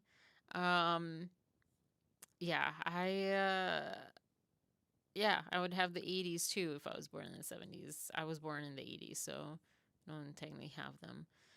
Um, but yeah, or maybe like the future. The only reason I say the future, I don't say the future, is because this will sound so pessimistic and so like, is it a nihilistic or whatever? Nihilistic, nihilism.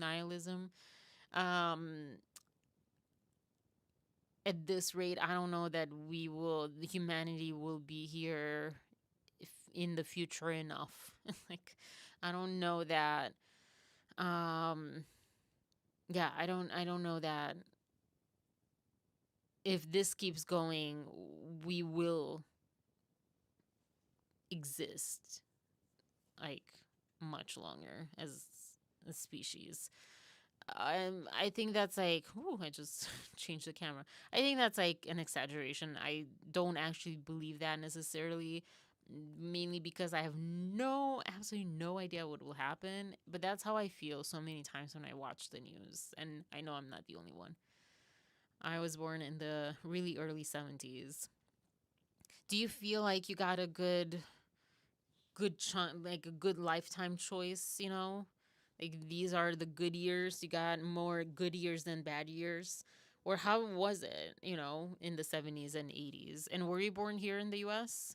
Cuz that can also change, I guess, a little bit, but yeah, how do you feel?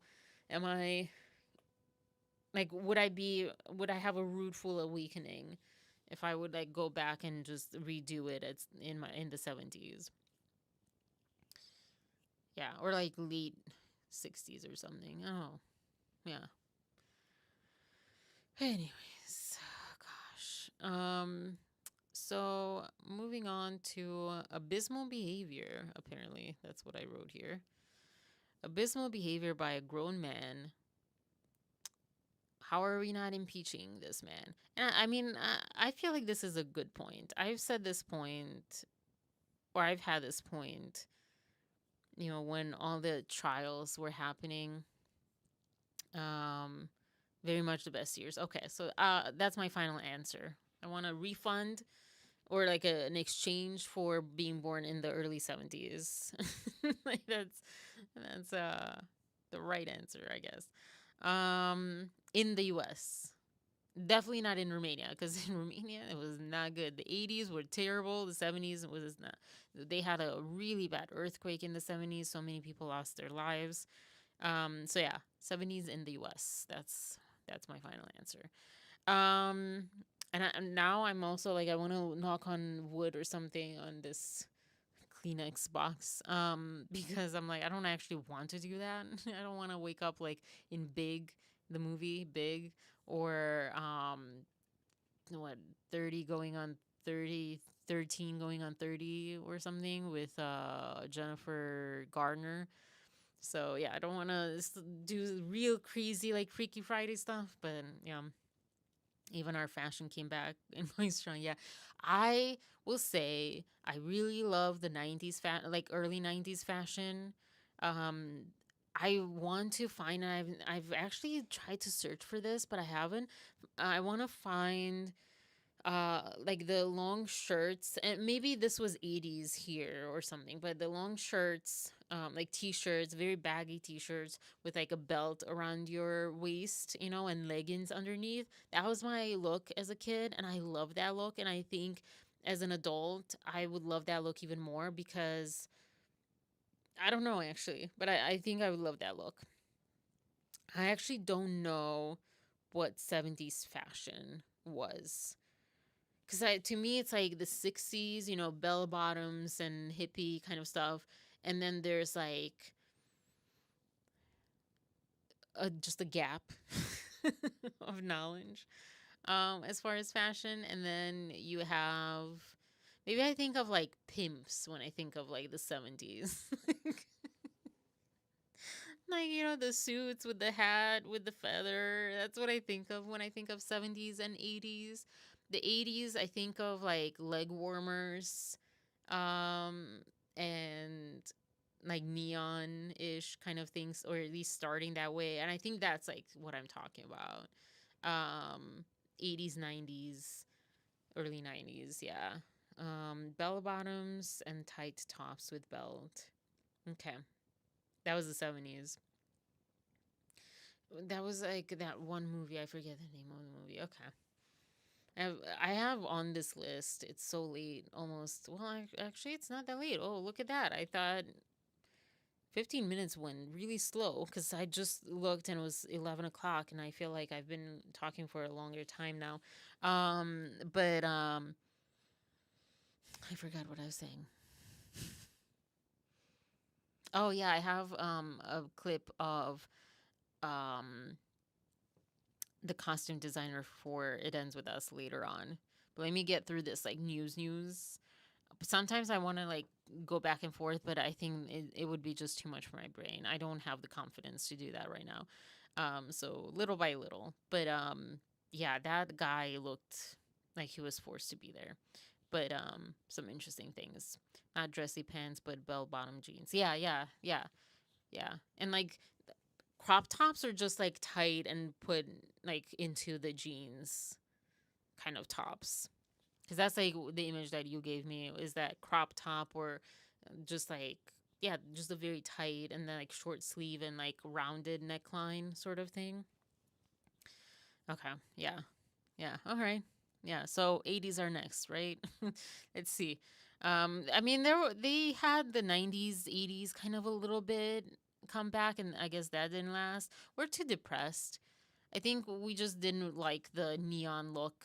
It was too happy for us. It was too nice. All right. So, oh boy.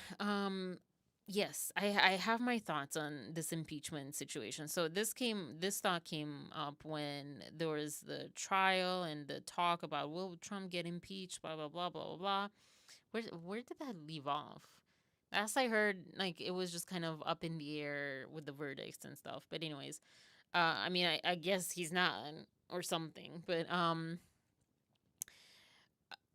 we impeached Bill Clinton. And again, I might be missing something. As far as I know, we impeached him because he lied about an extramarital affair. And you could say that it was a really bad one. You could say that it was an abusive one because of the power imbalance. You know, it was SH and SA and all that stuff. You could say that. This is worse. All of this, what's happening, is so much worse. This is actually affecting actual, like, mass of people and laws and things. So what are we doing? But anyway, so that's my little moment. I don't know, I might have to run to Romania the more I speak freely on this channel, because I might be in trouble. I don't want to. I care about my life. I know I was just saying, like, oh yeah, you know, let me, why was I born, blah blah, but like, I don't want to die. Just saying, or be tortured or anything. So anyways, but I'm also, and that's the thing, like, I'm just so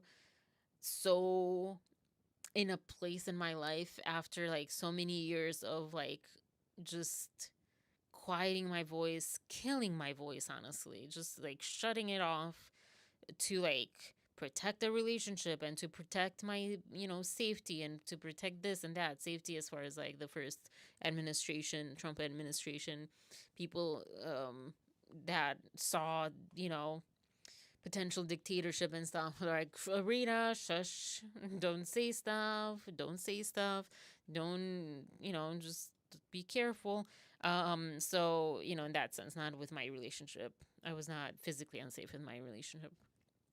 And like other things like that, like, I just, like, I've just killed my voice, quieted, locked it away, whatever. And then I'm realizing how not, it didn't give me little, it gave me the opposite of anything. Like, it took away so much. So that's why I'm like coming back with a vengeance almost. And it's like kind of like inching back almost, but like the more and more I'm fed up, and I'm fed up with not just politics, but just whatever I just will speak up. Today, there was we went to this, my friend and I went to this place.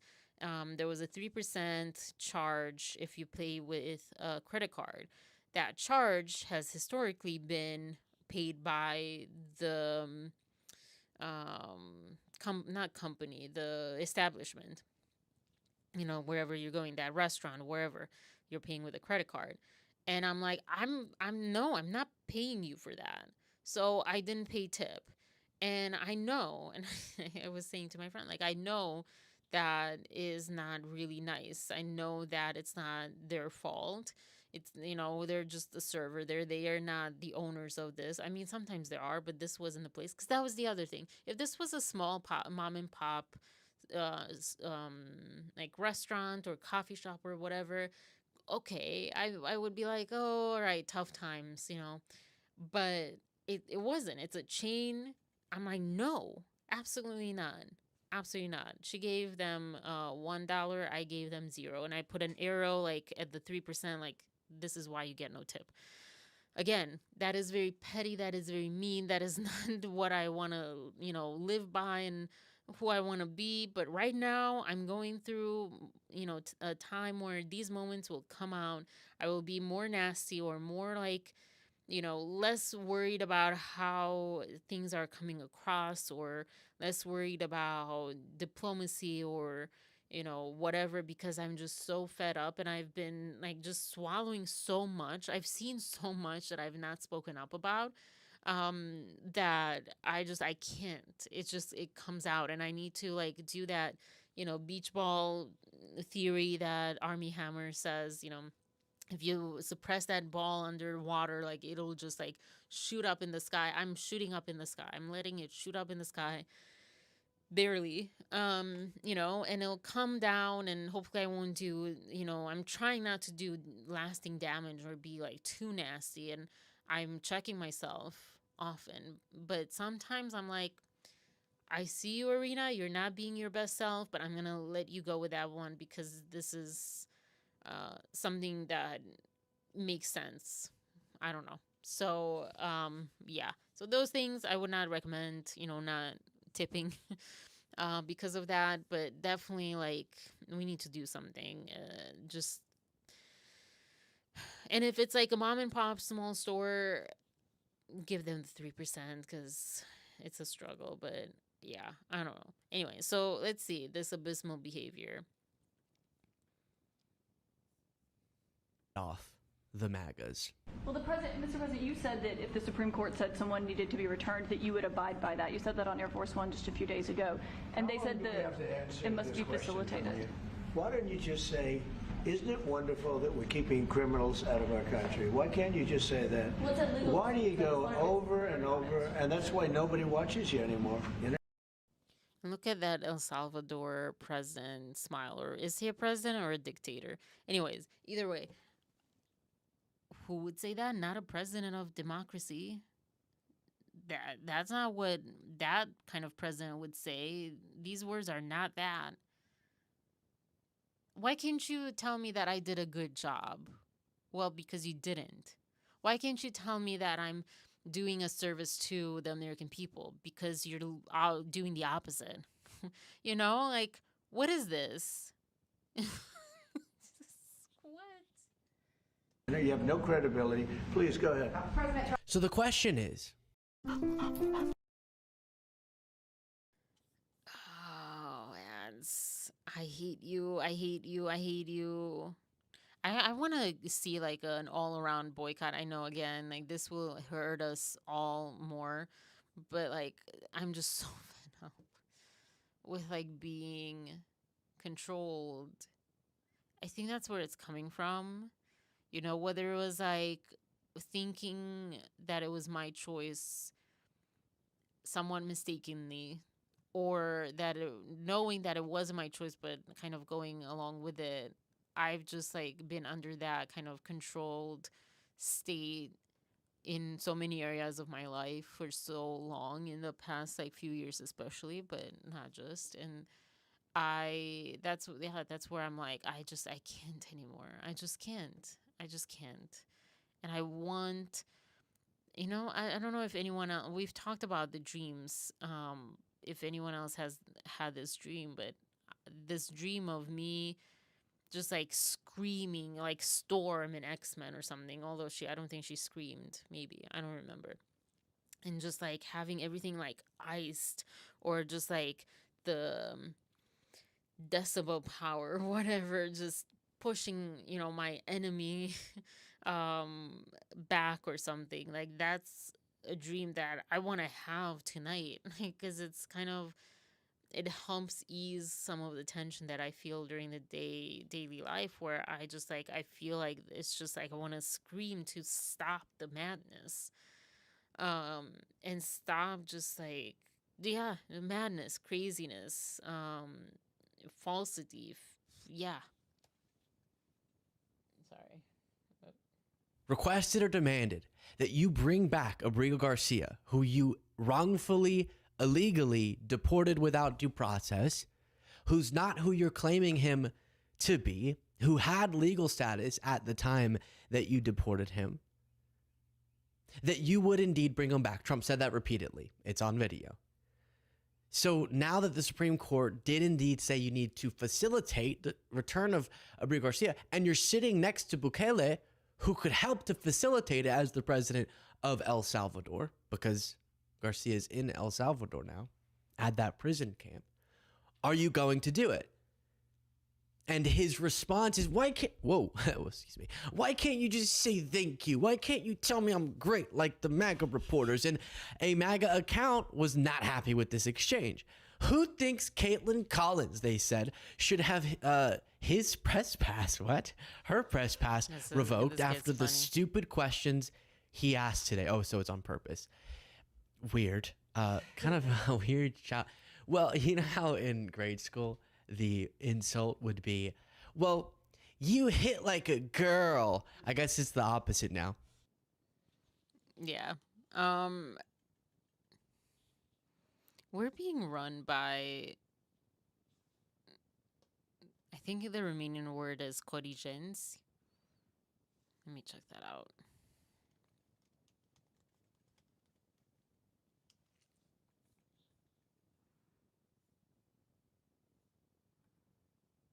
Wiktionary.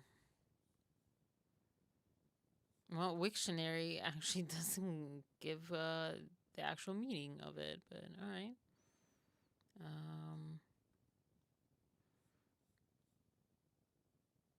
I don't know. Maybe it's not quotations, but basically people who didn't graduate from like high school kind of thing. That's what it feels like. I don't know. I'm not saying that this is fact. I'm saying that what it feels like, because like he said, like, and of course, like, these weren't this. I don't know who this Desiree person is. But I don't think right. She's not on any like political like role or whatever. Whether she is or not, it's the same sentiment, the same. I mean, the president just apparently he went to college, but he switched from a bigger college to a not big college. And yeah, I mean, he's not. Yeah, I'm just gonna, whatever. I just feel like some people right now are, I don't know, just go and educate yourself instead of wanting stupid to be cool. I've seen this, and I'm saying that because I've seen this in movies as well and in society as in general for the last over a decade, or like a decade or so. Excuse me. Wow, sorry. And like I consistently felt like, no, I want to aspire for better. I want to be smarter than I was yesterday or before or whatever. I want to just be a better person, or the world to be better, or whatever. Like, so I don't really understand this kind of mindset.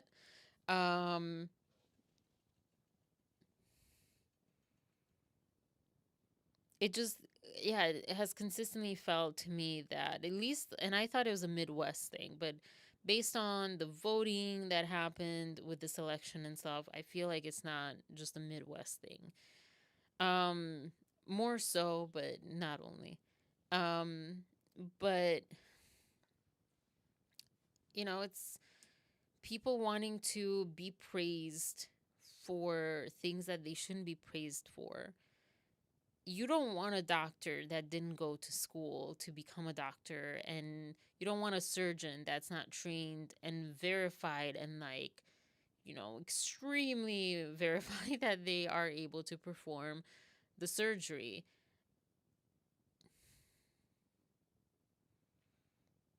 I don't like this like movement. I think I mentioned this as far as like looks too. Like, let's not try to make people that aren't beautiful just because it's like, not hurtful. I'm not saying calling people ugly. I'm not saying that people need to be ugly. I'm saying let's not call everyone beautiful, because not everyone is beautiful. The same thing, not everyone is smart. Or like, smart in this one area, maybe there's more than somewhere else. Just like with the beauty, like maybe they don't have a beautiful face, but they have beautiful hands, or vice versa, or whatever. So I think it started with this PC movement situation, and it's gotten to extreme, and I'm like, where does it end? Where will we like reverse this? Or like, not even reverse it, sorry, but like push through it to like finally be on the next level. But yeah, let's not have like 8-year-old boys run a huge, massive country that has nuclear power or weapons and stuff. Like, let's not do that. All right, so the upspend in March. Why did I even put this? Like, I'm some sort of like crazy, like actual reporter or something of news. But there was an upspend in March because, like tariff scares. So people went and bought some stuff. I think we're having like a repeat of the 20s, but whatever. I it's weird because I'm one of the more positive people, and like I have endless optimism. Um, I'm realistic in the sense of I will tell you also what it does not look like or what it looks like. But I get up every day, and every day I'm deep inside. I'm like, it's a new day that stuff can change, and maybe today will be better. Even when I don't feel like that, like in my core, because I wouldn't be getting up every day if that wasn't the case. And I mean that. I think that's like actually important and to state, because I think this like optimism has become something that's less attainable. But I think a lot of us are optimistic. If you get up every single day, you're optimistic. You believe somewhere in your core that today won't be bad or as bad or worse. There's a part of you that thinks today might get better or today might be great or whatever. So, anyways, you might say that's bare minimum. I would say, oh, that's just optimism. But also, like, I mean, I was in a 8-year or 7-year relationship. I'm an optimist. If I go into the details of that relationship, I would win the argument of optimism for sure. I give so many chances and so many, not to just people, but to situations and to ideas and stuff. And again, I think maybe my delivery and my questions or and there are times when I just get defensive, like that might throw people off, thinking I'm pessimistic or not optimistic or uh, just contrarian or whatever. Um, if you would know me, like deeply know me, you know, or like maybe now, the more I speak or whatever. So, having said that, I feel like, yeah, I worry about humanity as a whole in the next like 50 years, 100 years, whatever. And I also, hold on. And I also feel like I don't see how we will escape from a major depression kind of thing. And also like a major downfall of some sort. I'm not sure that it's war necessarily. I used to think World War III. I kind of think it's already happening. It just looks different. But to the scale that we imagine, the end of the world, like paradise kind of scale, um, I don't know that we'll ever get there. We're definitely, if we don't redirect, we will hit that iceberg at this rate.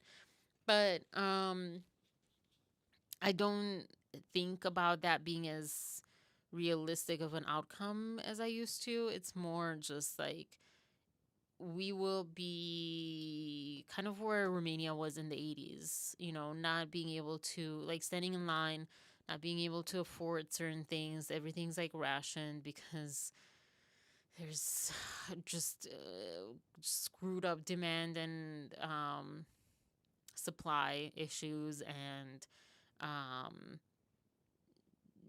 all sorts of things. Ironically, unlike the dictatorship in Romania was communism based, which was like the theory of, equality and whatever. This is the other side of it. It's individualistic. It's literally the opposite of community.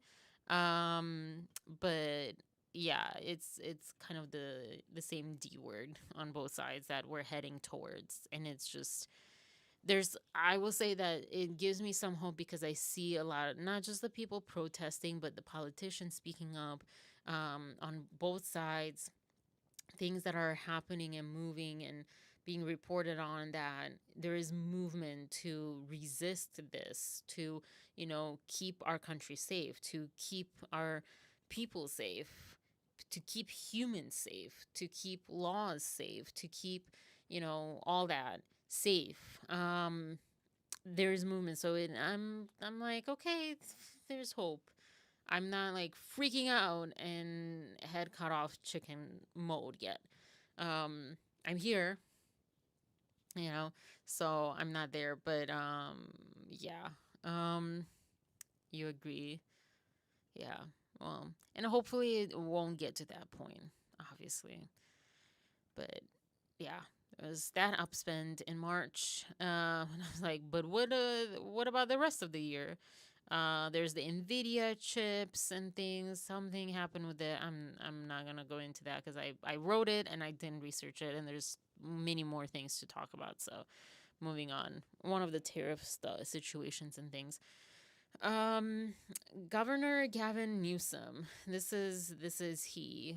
I don't think this is he, but this is the visual that I have next. So there's a new lawsuit against Trump to end tariffs by him, I guess, or his administration. And then I was noticing that because I was actually watching this live, and in the chat there was a lot of trash talk about him. There was one mention of homelessness, that he put in a lot of money to combat or conquer homelessness or whatever. And then apparently in California, and apparently homelessness doubled or something. I'm not sure that's the case. I have this article over here. This was more than a month old. Well, that doesn't tell me much. February 2025. So I'm like, I think this is too early. If this just happened, I think this is too early to like tell. As far as like if the homelessness went up or not. We're not going to fund failure, says governor, who warned local authorities they could lose out on millions of dollars. Gosh, if they don't do something to crack down on homelessness, basically. So he's funding $920 million in funding to address the crisis. And then he's also like, maybe this wasn't, darn it. I don't think this was, when I first saw it, I don't think it was like locked. But he also is telling them, like, he'll pull funding if there's no progress. So I don't think that was a good comment, but there was a lot of trash talk.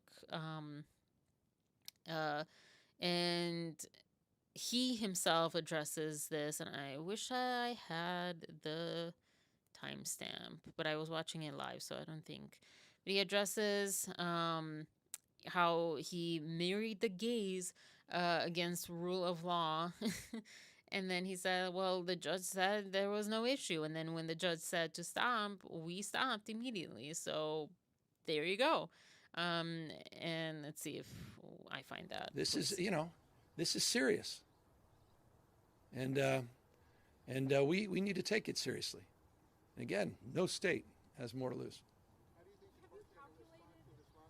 I'm sorry? How do you think the court's going to respond to this lawsuit? Well, I got my attorney here. We bring lawsuits when we think we're going to win. We've done that in the other 13 lawsuits up to this point. We've had a lot of success in those lawsuits so far, securing temporary restraining orders, preliminary injunctions. The approach... This feels like the Brian Friedman of, I guess, government law. Here is the same. I talk about crony capitalism. I didn't say that lightly. That comes from the basis of an independent analysis of waivers that were provided on his supporters. We will not turn our back on those that supported Donald Trump. We will have their back. That's why I'm back in the Central Valley.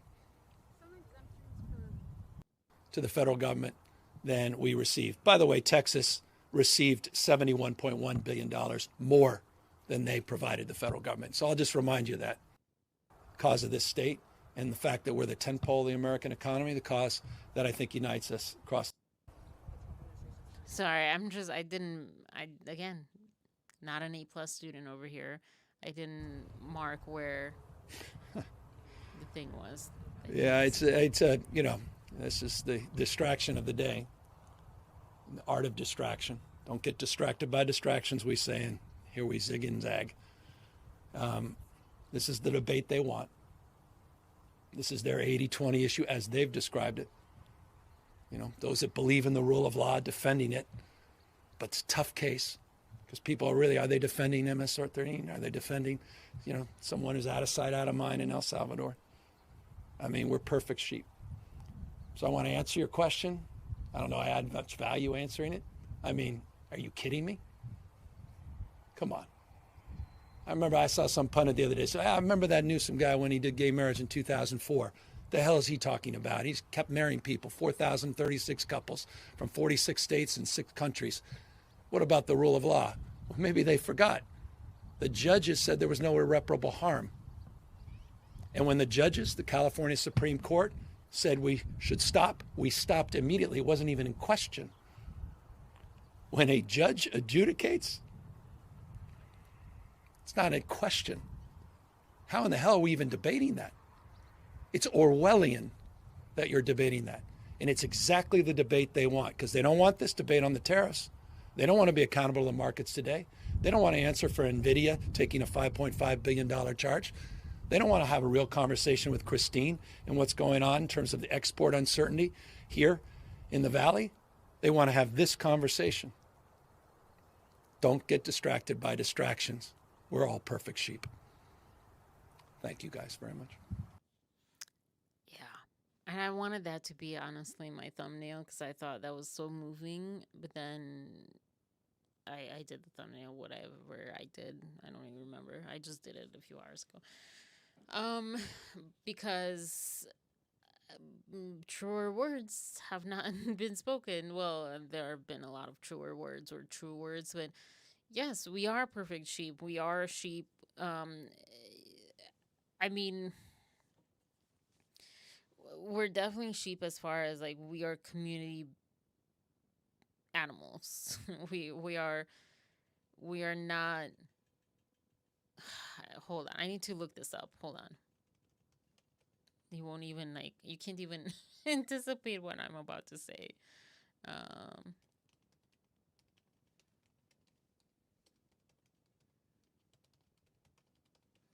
want to get this right though.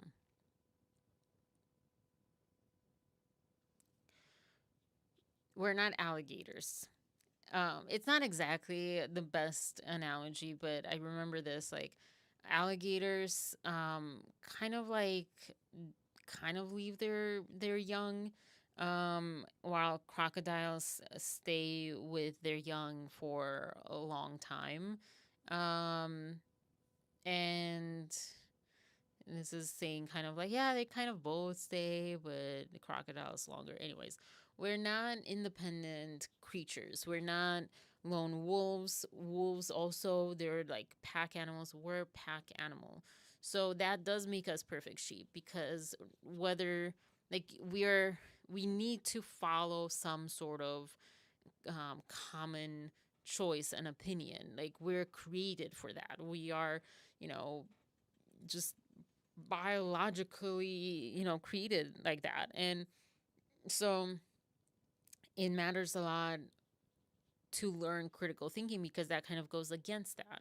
It's really hard to burst your own bubble. And especially now when it's so easy to just reinforce that bubble. And I do it, you guys do it, everyone, we all do it. With internet, we just reinforce that bubble. And it's really hard now to watch things that are different. My coverage of that Ofidoki video that people didn't even touch that I sent to. And I did that. I wasn't as uncomfortable with that video. I'm not gonna lie. Like it wasn't the most uncomfortable.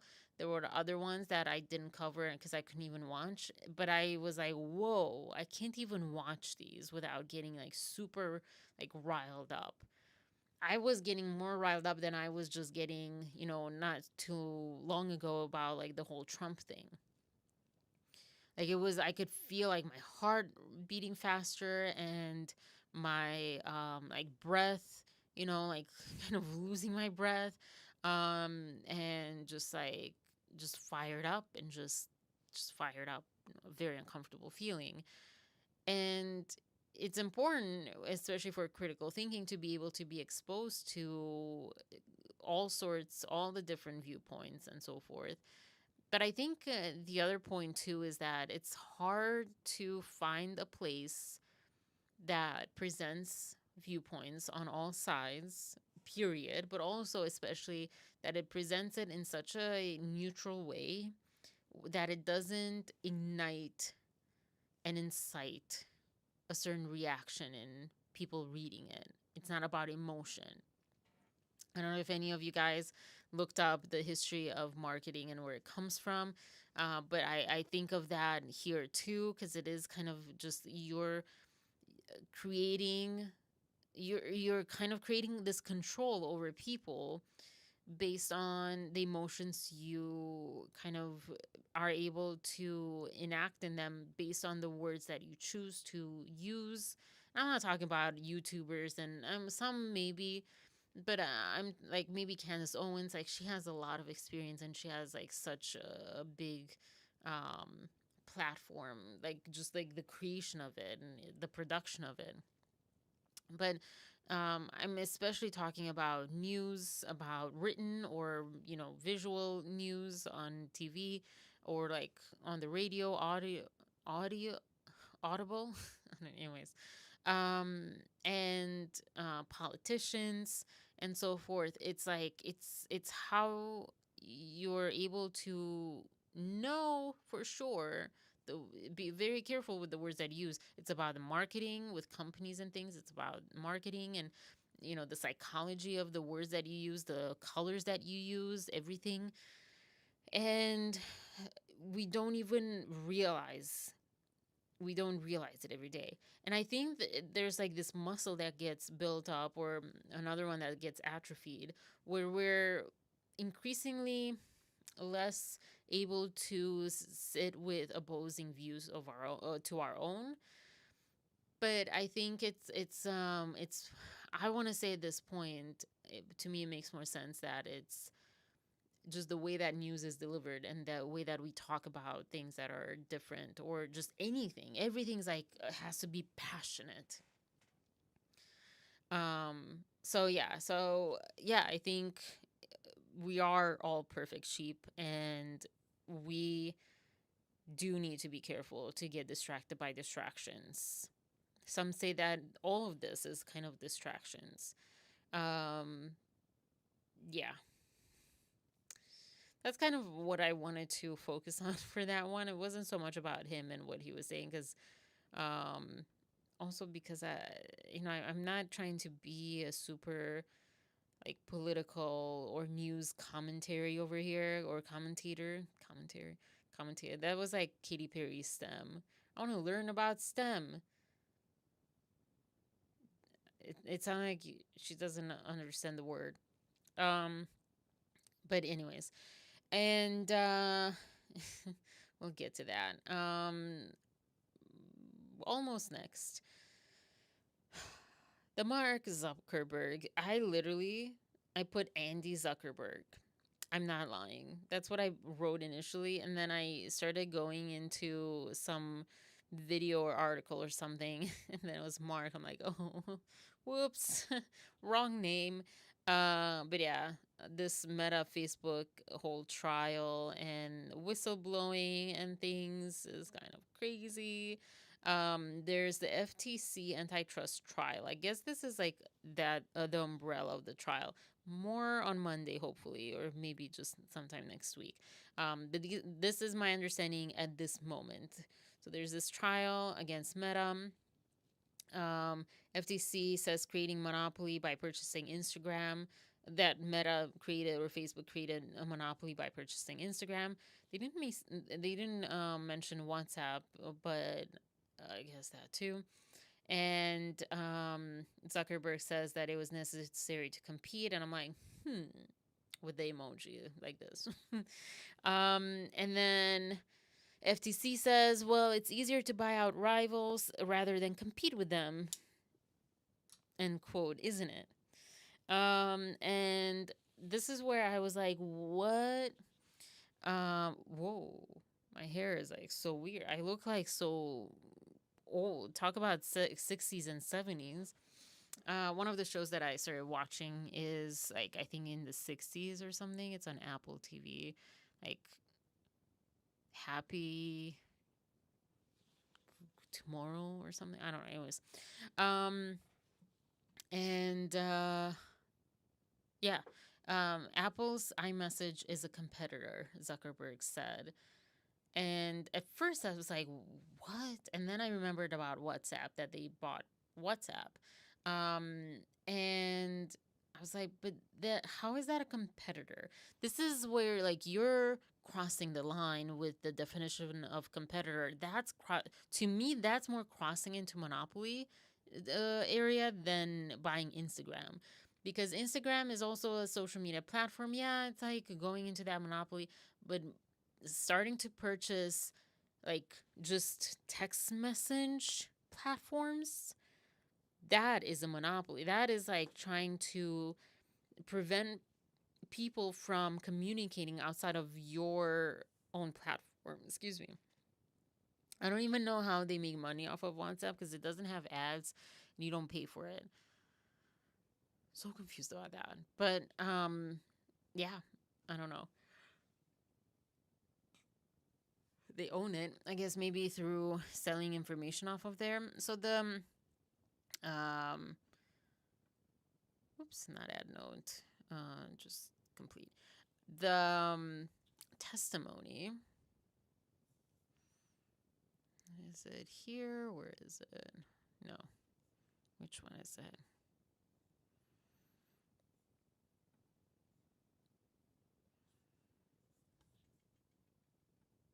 Okay, this one. This is the whistleblower talking about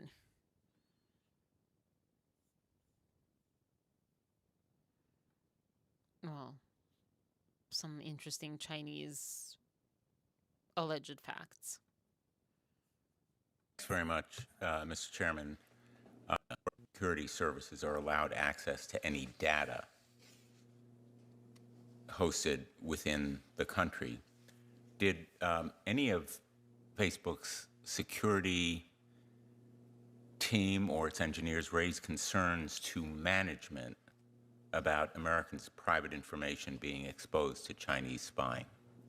Yes, Senator, they did. How did they do that? They documented their concern in a number of ways. They don't get a HELOC or refine. Don't show us an ad. How about that? The China project was structured that would allow the Chinese Communist Party to potentially access American citizens' data, but in saying that, they noted that that's a red line for me as a security engineer. That's not Mark Zuckerberg's red line. Did you sense he had any red line? I did not. If he did, you don't know what it was? I don't. And what was the kind of conversation around TikTok? And of course, yes, this is testimony, but I believe this is testimony that can, like, if she's lying, it's perjury. So I would take it kind of like a fact. And then there's also later I have like a video that says, well, there's been proof of this already. And we had an issue with TikTok. You're telling me that we're concerned about TikTok? Like, oh, it's taking information from American citizens and they're seeing everything and about you. And okay.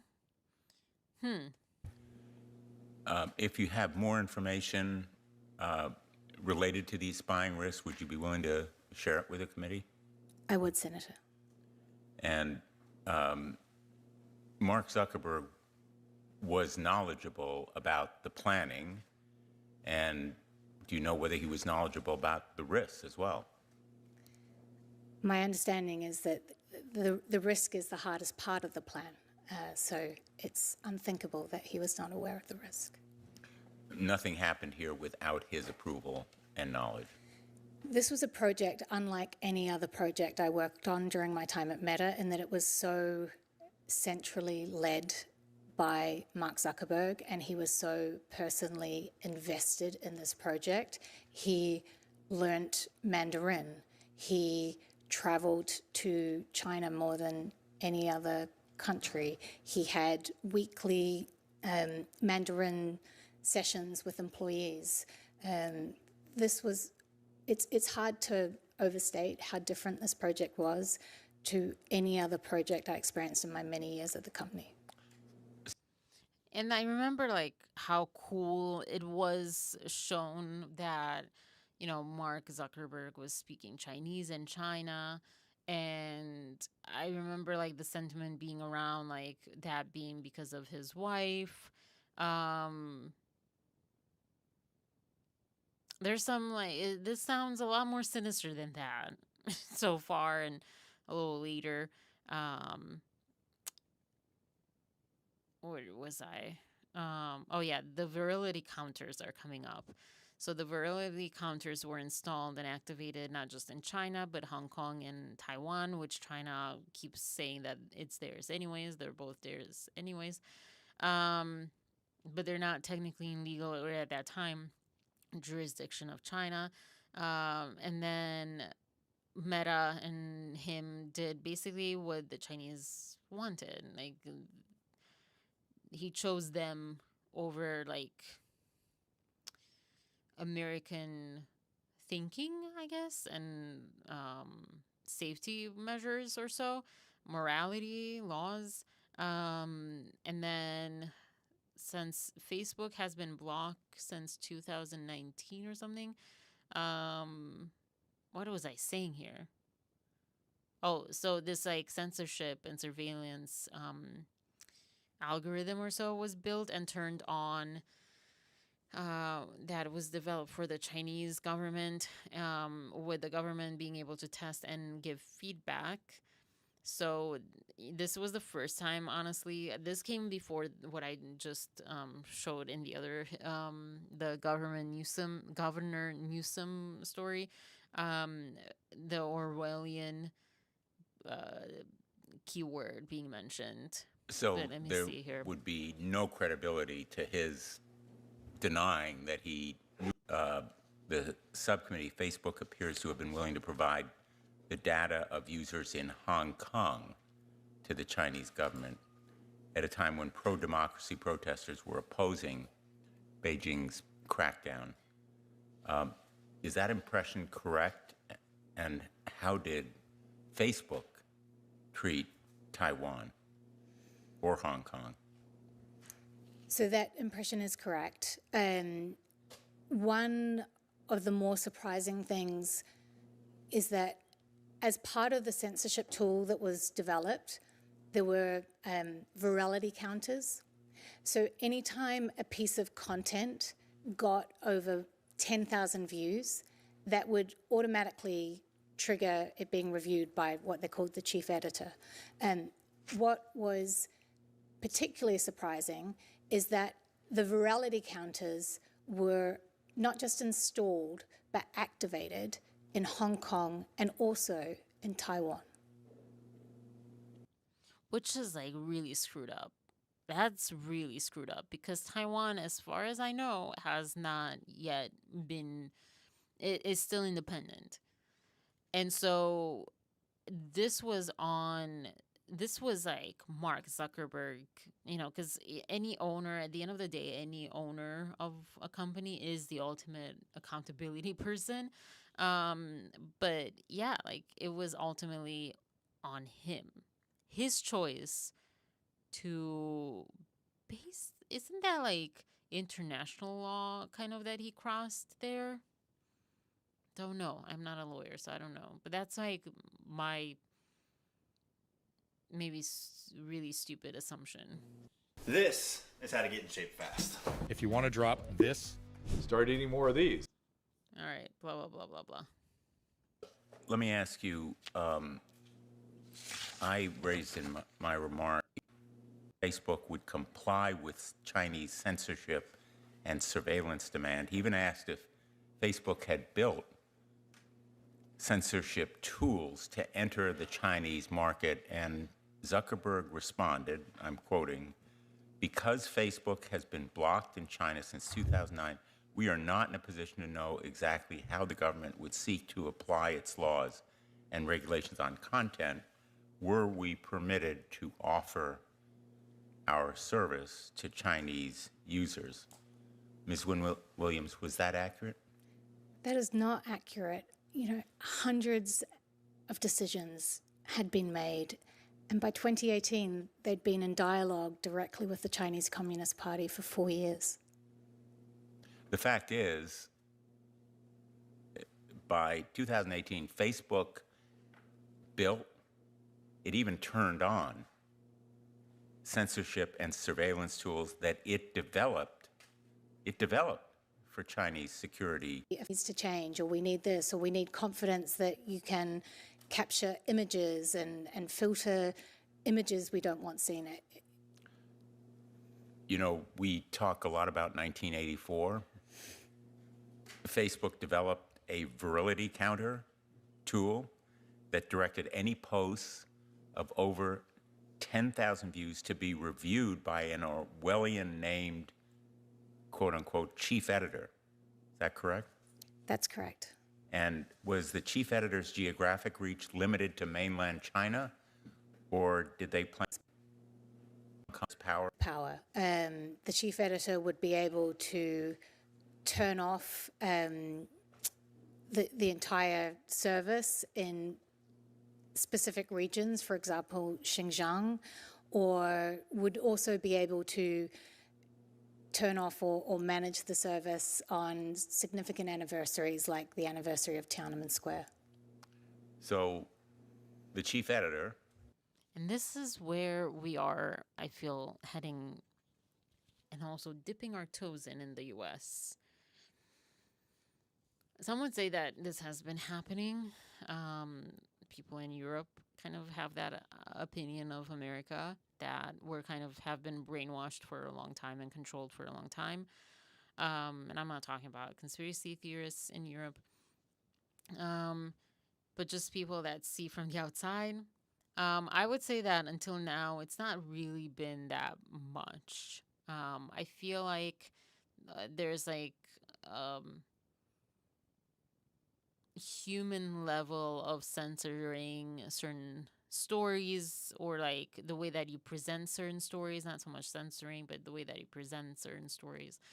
But to this level, I mean, this is why I got so enraged with the whole Harvard commentary from Billy Bush, because it's like this is what we're talking about, that Trump wants. To be able to decide that if people speak badly about him or about something that is against his policy or whatever, that they should be shipped to El Salvador or to like wherever else, or be fired or not accepted into the press room or things like this. And with this, it's like it makes a little bit more sense that Zuckerberg was like right there, and why I think part of me like also thinks in the flipped way that, you know, this stuff gave Trump confidence to do what he's now trying to do, because like, well, it's working great, you know, Facebook already has the stuff. Let's amp the game. A creation of Facebook was an Orwellian censor that applied to and Mark's very existence was denied before this committee in 2018. That's correct, Senator. Silicon Valley companies are famous, as you know, for their moonshot programs, such as Google X. In recent years, Mark Zuckerberg spent billions of dollars on the metaverse and AI. He even named or renamed the company as part of a pivot to focus on that technology. Did Facebook engage in any moonshot efforts. I'd be happy to follow up with the committee on this point. You'd prefer to follow up privately? Yeah. Just one last question. I'm interested in how much of a national champion Meta actually is for the United States. Did Facebook share information about its facial recognition, artificial intelligence models, and other sensitive technologies to Chinese security officials? In other words, did it share that significant technology regarding Wrapping the Look, the greatest trick Mark Zuckerberg ever pulled was wrapping the American flag around himself and calling himself a patriot and saying he didn't offer services in China while he spent the last decade building an $18 billion business there.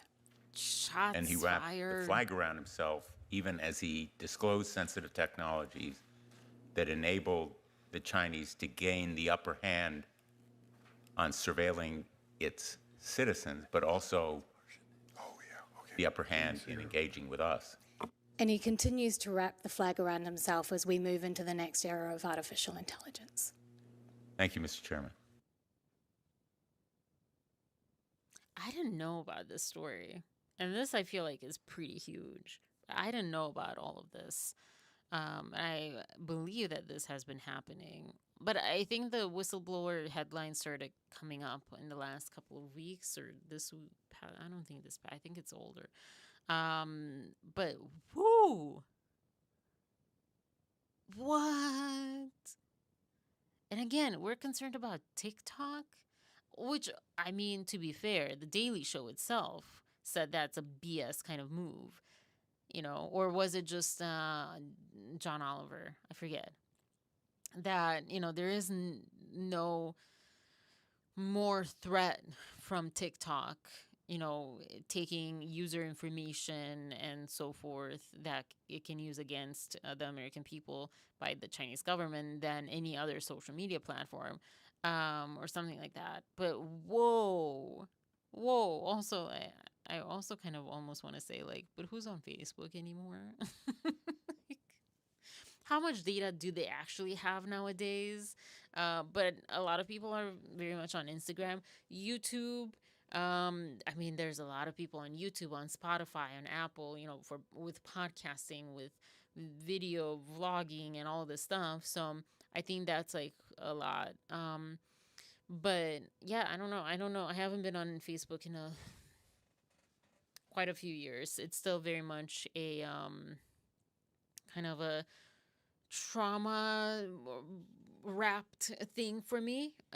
So I don't anticipate going on Facebook anytime soon.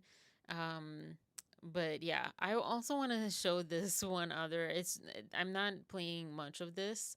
But this is like really, really cute or funny. I don't know which one. Maybe both. Where is it?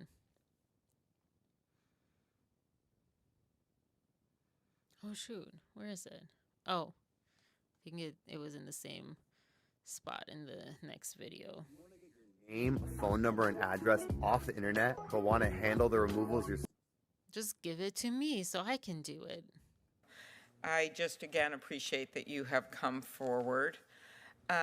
In your book, you wrote that Facebook remade American news media by inserting Facebook at the... Ms. Wynne-Williams, just one other line of questions, if I could. Look at this tech. Look at this piece Here's an of internal Facebook Look at this chat where a policy, a State-of-the-art Facebook policy director poster asked, board. is it really accurate that Facebook is doing research into young mothers and their emotional state?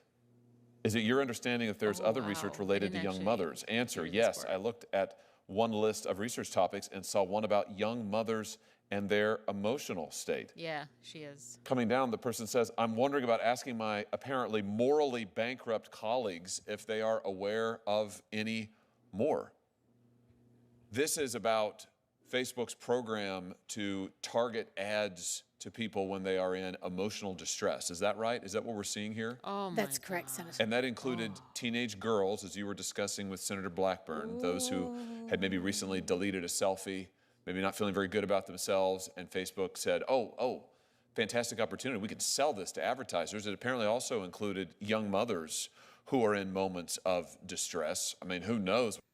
Anyways, I didn't even, I was, half listening at this point to these other videos. Of course, I'll link everything below. Yes, she is the whistleblower, Sarah Wynne Williams. Do you remember when you first heard about all of this? Because I just heard about it this week. But I tend to be under, under the rock. Wait, what did, oh, yeah.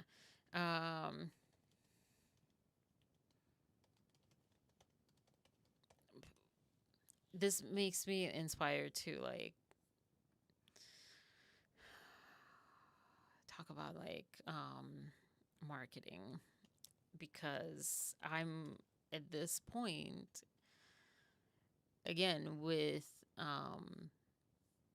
the history of it, of modern day marketing.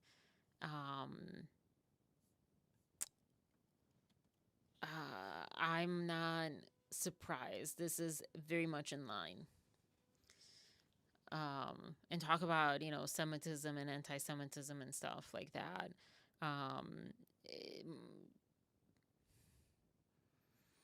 There's a lot of psychology and things that were developed or, started kind of from really bad moments in history.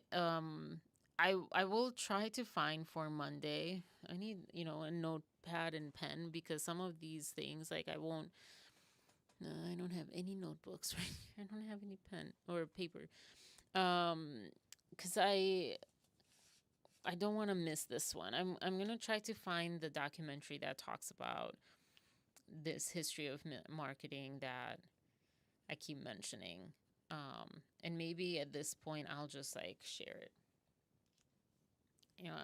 There's a couple of things that I'm too afraid to speak or mention keywords on, and this includes one of them, and the other one being, I call it the D word. It ends in ship.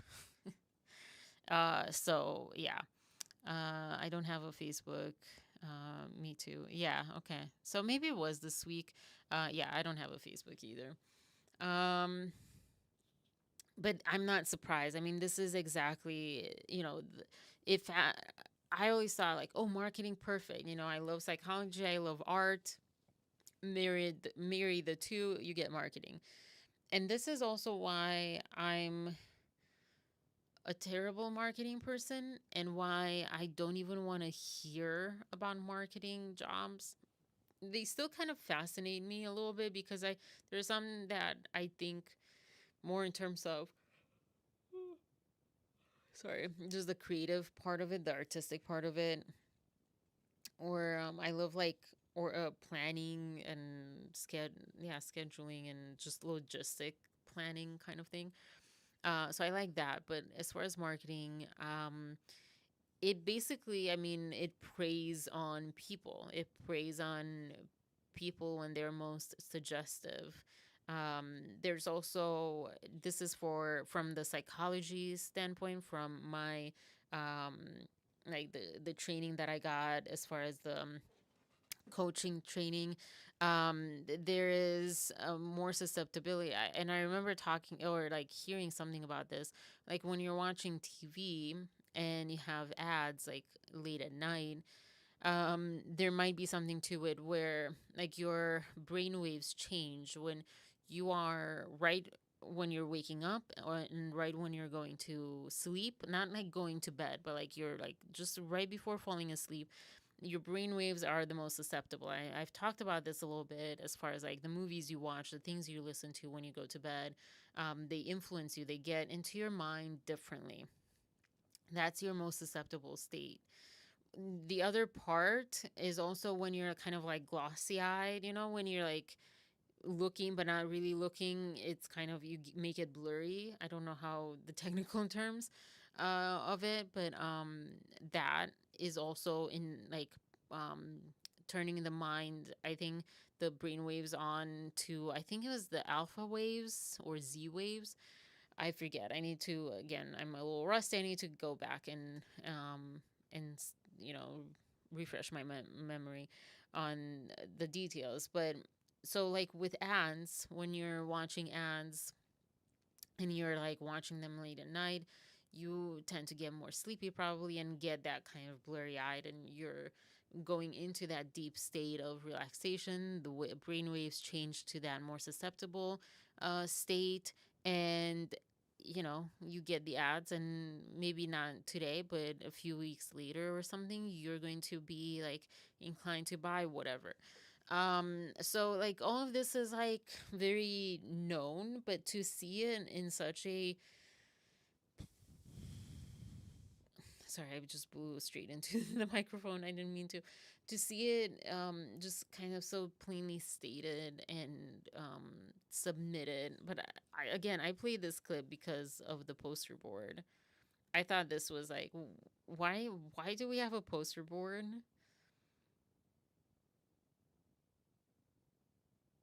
I don't understand. I keep thinking like for security reasons, but like I don't think that makes sense, because redacted, you can like scan redacted stuff and it's the same. It's not like you're going to see what's behind it or something. Anyways, the redaction. But yeah, so I love it. 2025 poster board in is this the Supreme Court or where are we? I don't know where we are. The Senate Judiciary Committee, right, in the Senate. And yeah, so this is just horrible. I've not really watched ads. I you know, occasionally they catch me because I don't know, I'm not paying attention or whatever, and suddenly there's ads. Sorry, but I haven't really seen many in so long, and I think about that a lot because I go out of my way trying not to. I mute it. I look away. Like even when I'm playing games on my phone, and you know I get the ads because I'm not paying for no ads for any of these games, and I just like I look away. I'm like, you're not going to rope me in, because eventually you will be in this susceptible place, whether you're tired or in the brainwaves, or like they're saying you're in distress and then you want to make that decision. I will say that when I've been in distress, I've clicked to download games that otherwise I wouldn't, because I knew they were more of a security risk, as far as like, you know, because they tell you on Apple, at least they tell you this, you know, will read this data or potentially read this data. And I tend to go for apps that say we do not read any data, or just like very specific, very minimal data that I just feel like, okay, that there's not much there that's important. But when I'm really in distress, I'm having a really bad day or whatever, it's like, screw that. I just want that cheeseburger. I just want that game. I just want whatever. So, yeah. It just makes me so disgusted by the marketing field more and more. Anyways, there was another one that I put here. Oh, yes, this was a beautiful moment by, I forget this person's name. She was Biden's press secretary. Is that the word? Is that the title? Is that what happens? The name? A Meta spokesperson called Wynn Williams' testimony divorced from reality. I would tell you though, Jen Psaki, if you look at past history, it doesn't seem so divorced from reality. I remember, and of course she's out there testifying before Congress. I find it hard to believe she'd go out of her way to testify to Congress, to lie in front of Congress, especially when we have stories that in 2016 there were higher ups at Facebook that kept saying Facebook is being used and spreading Russian disinformation across the United States to have an impact on the election. And Sheryl Sandberg went and reportedly yelled at this person for reporting that back to the board. I mean, we have one incident after another, just showing bad faith from Meta executives over the past decade or so. I remember that. I remember Trump's first election. Yeah. First of all, anytime, and Jen Palmieri can confirm this with me, anytime a statement starts with that person is divorced from reality, you know that they don't have the information to dismantle what the argument is. And mic drop just there. And that is what is very clear in how they responded. And to your point, as I was listening to her talk and just reading the coverage, Joe, this is, of course, it's not surprising. This was 2015. It was around the same time, as you just said, that they were allowing a range of disinformation, not even from paid media, but from just organic media from Russian bots to travel all across the country, influencing the outcome of the 2016 election. So, you know, let's take a moment and cross over to the Blake Lively side of things. Remember when she says that allegedly, supposedly, Justin Baldoni et al., including Judd Wallace, or they hired Judd Wallace to create this like untraceable smear campaign. If the freaking Russians weren't able to create an untraceable bot smear campaign or whatever, how in the world would Justin Baldoni, this random actor in Hollywood, be able to do that?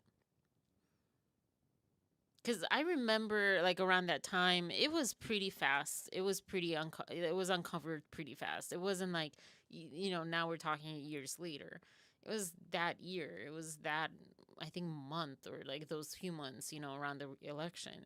So what are we talking about, Blake Lively? What are these untraceable bots? It's like, well, you don't see them, but they're there. Well, that's maybe called like your figment of imagination. That's not the phrase, is it? But yeah, so I loved that, you know, they don't, when they're going with something like the person is divorced from reality, you know, they don't have the information to dismantle what the argument is. I want that to be like the poster on the poster, just like they had in the Senate all around. So yeah. That's the end of this. And then I only have this funny part before might switch to Blake Lively instead of Blue Origin. I don't know that I mean, there's a lot to that too. Oh, it's only 12:25, you know, it's Friday. They should use this. She'll sound stupid. yeah, they should. Yeah.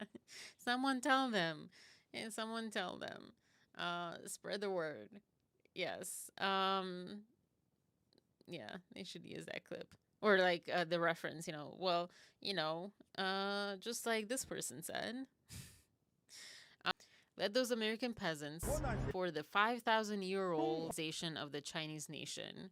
Also, I don't know what movie this was, but I think that a lot of movies do this when they like show, you know, some language, someone like speaking a foreign language, and they say like a bunch of words, and the other person's like, they said yes. You know, that's what this reminds me of too. But yeah, so 5,000-year old civilization of the Chinese nation. I mean, yeah, maybe this is like America's stupid years, you know, like they're just like the teenage, like the like male teenage years where they're just like really stupid and like we're invincible and like screw everyone else and I'm the most important and I'm going to get into car accidents and don't care. I don't think I will, you know, that kind of like mindset, because it is quite one of the like youngest nations, one of them, right? I see that my internet is having issues now. I'm gonna do a little Donna conspiracy, like, oh, is it the Chinese? Is it the Americans? Because I'm, putting this out there. But anyway, so I thought the like 5,000-year-old comment was like funny. Also, just personally, since I had learned a little bit of Chinese a while ago, but I learned the Taiwanese Chinese. Oops, not really. Oops. I mean, I don't care. It sounds better. To me, it sounds better.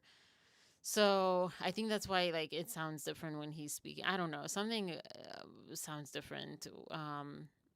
But yeah, it was like special to me because I'm like, oh, yay, Chinese. Of course, there's so many people that speak Chinese in China and stuff. So, oh, the internet, come back, come back, come back. I wonder if I like. I don't want to close all these tabs because I want to, keep them to like put them really quickly after this. Give me 20 seconds. I'm going to try to be really fast and put these links like right one after the other here so I can just close them.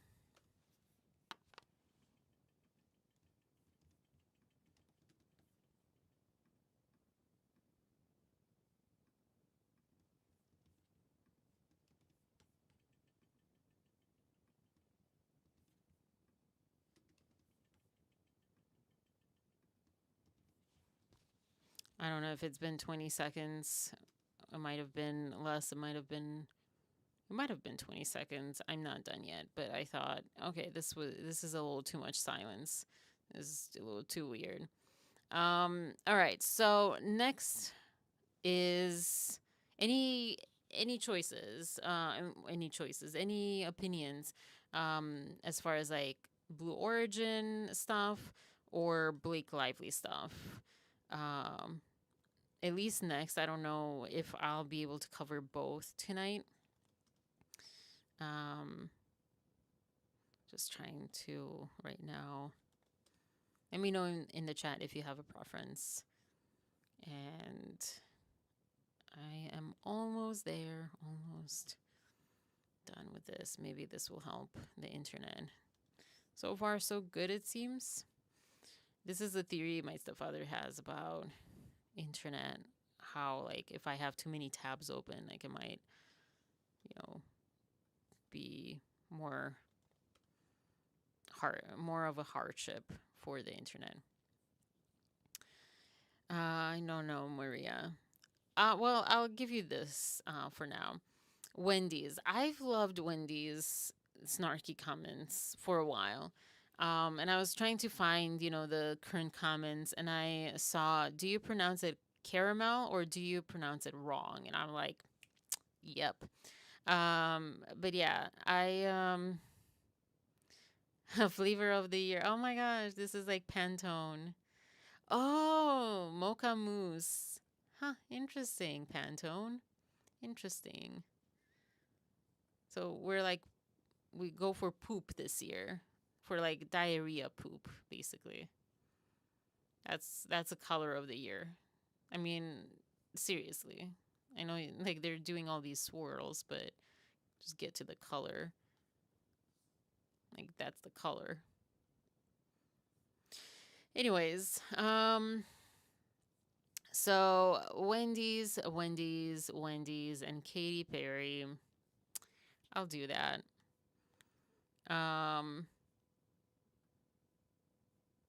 Even though Blake Lively, I feel like, is the shorter one.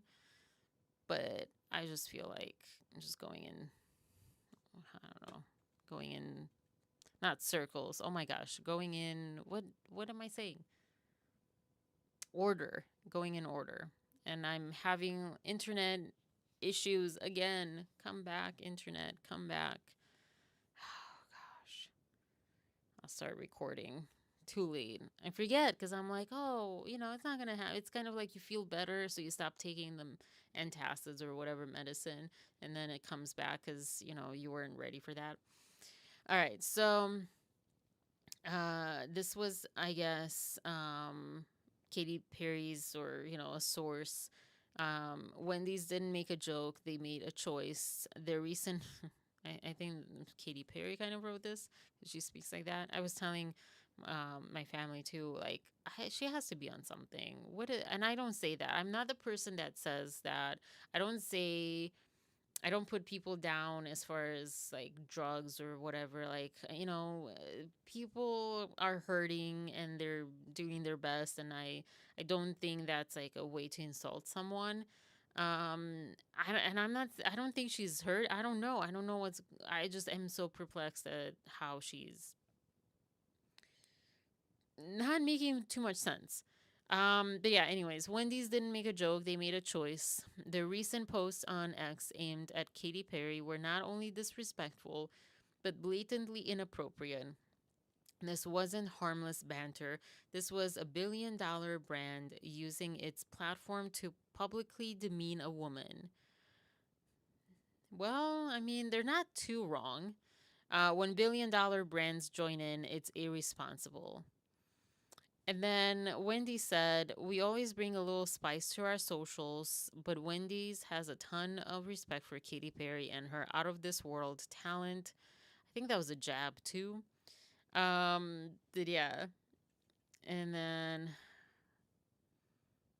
Wendy's is not adding to the conversation. They're dragging it down, and this kind of behavior contributes to a culture where women are punished for standing out or a woman daring to do something different or is a target. What are they talking about? This is Blake 2.0. This is literally the same thing. The same thing. What are you talking about? This doesn't make sense. Telling a woman that she should be sent back is shameful, bullying, and reflects a troubling willingness to tear down in today's society. What's worse is that the face of Wendy's is a woman, which makes this decision not just hypocritical, but painfully ironic. Or does it make it not, I don't know, misogynistic and anti-feministic? Maybe? Everyone expected more from a brand with this kind of platform. Wendy's should do the right thing. The name of one of their core values. Apologize and do better in the future. Anyways, so where did Wendy's go? Is it here? Because their last tweet was like, just like that. Probably they should have led with this tweet. Maybe, like the send her back was, yeah, I mean, I will say that wasn't, it's something that bullying would say, but this, I kissed the ground and I liked it. I think they should have led with this. This was not just like safer, so to speak. Who knows? They probably would have had a problem with this too. But this was like just like so spot on, because it's like using her lyric and her probably most famous song. So yeah. Yeah, I don't know. Maybe I should go. Oh gosh, I think these pieces of news, whether it's Blake or this, is not as flushed out. I will keep the Blake Lively. Oh my gosh, I don't know. I want to do it all. But I can't. And the internet is not liking me anymore. Internet, come back. Come back.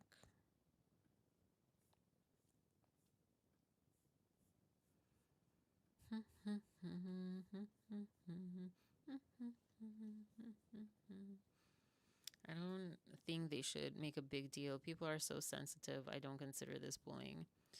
Yeah. I wonder when we will stop going that far into like calling everything bullying. Or like, the whole PC culture. It was supposed to like come a little bit more back. We went into that extreme. It was supposed to come back a little bit, but I don't feel like it has. That's what I was saying earlier too. You know, as far as like, I don't know, whatever I was saying, like politics wise.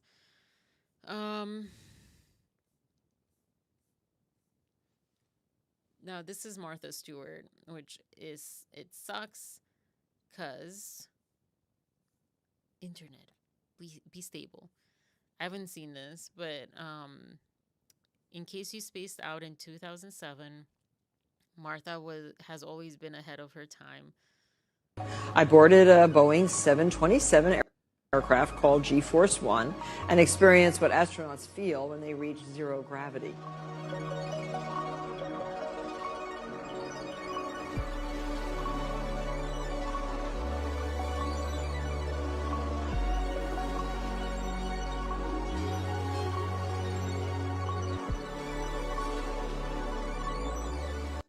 Anyways, so caption: do you ever feel like a plastic bag drifting through the wind?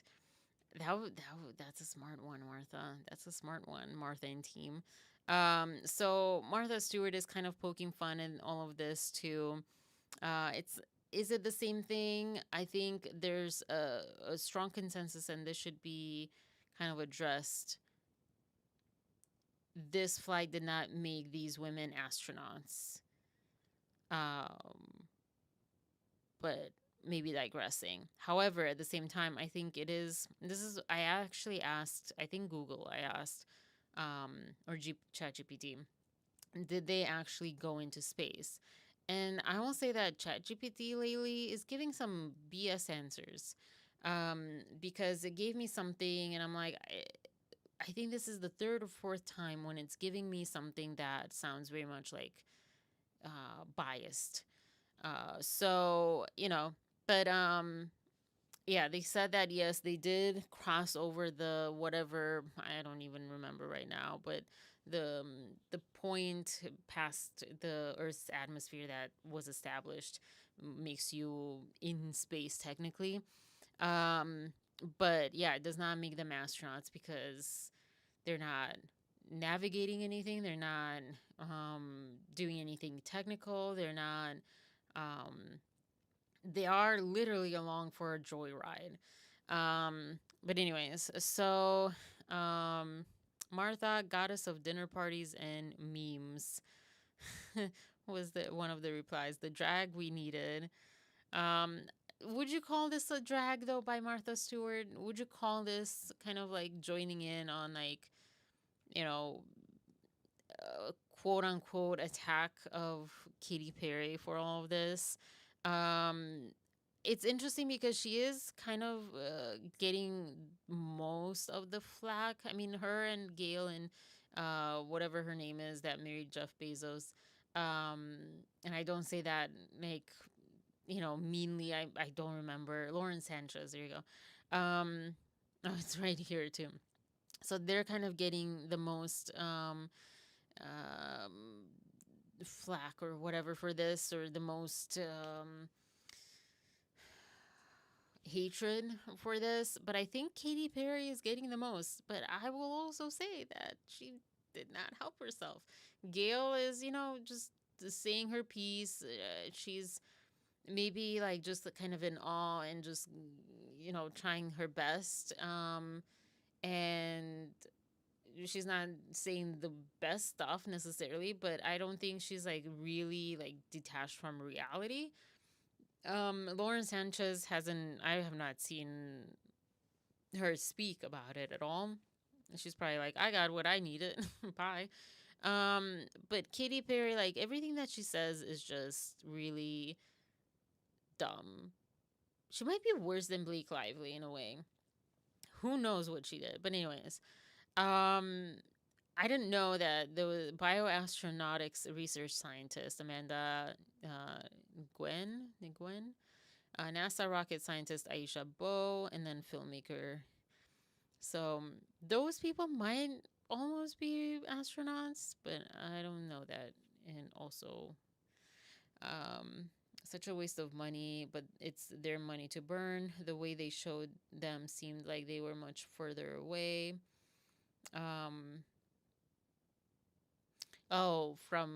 Earth, you mean, further away? They should have just gone up there and kept it to themselves. Yes. So I'm kind of mentioned at the top of this. I don't remember William Shatner going up in space. There were some other people that went up in space. I don't remember them, and they were men. It was interesting. Those were all men. These are all women. And I wonder if, like, I don't think it was them per se necessarily, but I wonder if I don't know where it started that this needed to be marketed so strongly. Um, I think that's where they went wrong. And this whole taking up space, it's cheesy. Maybe it would have worked. I just feel like Katy Perry's highly unlikable. And there was someone that was somewhere that said, about Blake Lively. Maybe it was a Billy Bush moment. I don't know. But, there's certain people that are like highly unlikable, and it's not for nothing. They're not like Blake Lively is highly unlikable. She wasn't ever like very likable, honestly. She was admired for her fashion. The stylist put together. And people liked Gossip Girl and stuff and that character. But I don't remember her ever being like super likable. Like people, they try to paint her. She was polarizing, and she was like, she wasn't the most likable. Same with Katy Perry. Like there are moments where you like them, but just as people, just a lot of times they just rub a lot of people the wrong way. And I think it's for good reason, because even though we're not great lie detectors as human beings, we do have some lie detection on. We do have some like fakery detection on. That's why, like smiling, we can kind of tell when a smile is, I don't think kind of, I believe can actually tell each time a smile is genuine or not. At least intuitively, at least like our, like the processing that we do, that's not just like the conscious processing of information. Like we know, so we get that gut feeling like, oh, this person is not trustworthy. That's why people admire people that are following their passion, because it's that just like you can trust this person. They're really open books. And people like, I don't know that Katy Perry is like guarded per se. She's been pretty open, but she goes into something else where it's just weird territory. I don't know. So I think she's just like, yeah, I don't know. I wonder, I feel like if she wasn't there, it wouldn't have been such a terrible place. And also the same thing with Lauren Sanchez. People are going to say kind of the obvious anyways, that what is she doing there, But at the same time, I will say also that if you were married to a billionaire that made his own space program or whatever this is called, and he went up and you didn't, what? I don't think so, But don't make it about like women empowerment and all that stuff, and you kind of throwing yourselves in front, where you're not promoting the two women that really are there for good reasons, and from a good place. So I guess that's kind of like, they're just like kind of like the Blake thing. They're doing the wrong things, and they're saying the wrong things and making it worse rather than good. So should they have kept it to themselves? I think there is a way they could have done this where it was inspiring, or at least like, oh, cool, that's interesting or whatever. But they didn't do that. They were obnoxious about it. And you can say that's misogyny or, internalized misogyny or whatever. And maybe it is. I don't know. I don't feel like I care whether it's like women or men, but if you're flaunting it in such a particular way that it makes it about gender, I'm so tired of this gender talk. It's not making the gender inequality better. it's like I think the help that it's giving is not as much as the, this service that it's giving, gender equality. And Jessica Chastain, I guess, also kind of felt similar as far as like feminism and having this take back take feminism back. Oh my gosh.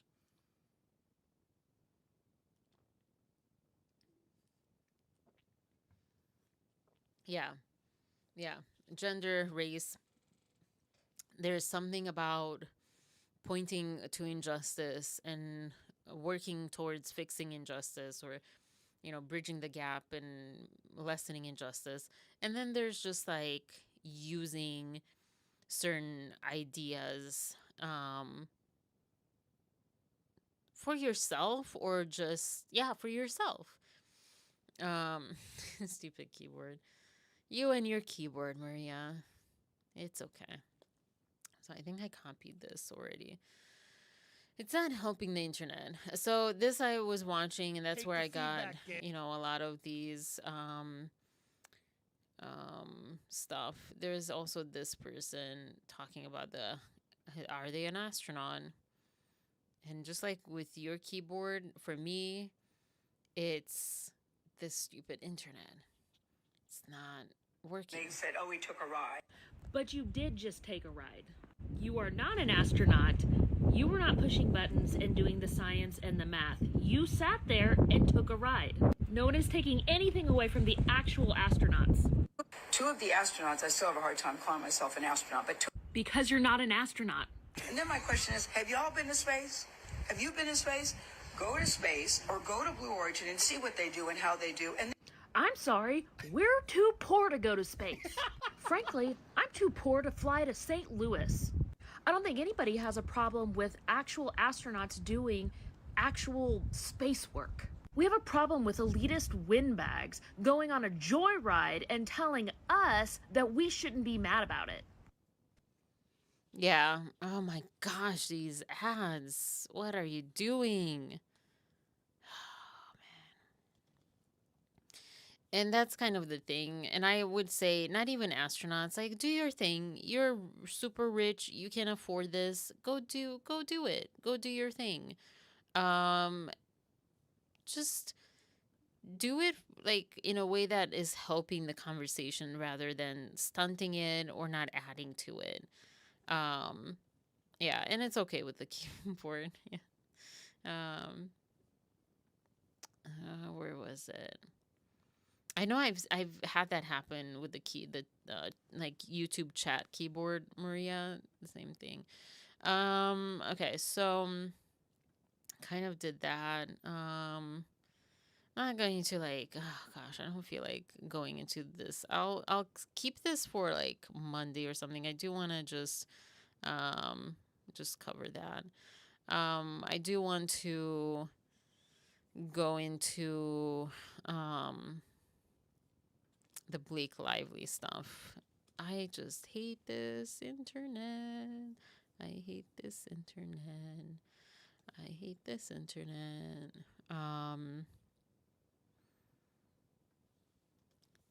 Wait, hold on. Let me see what this clip is about. And did they're saying they don't want us to call it a trip, but a telling me.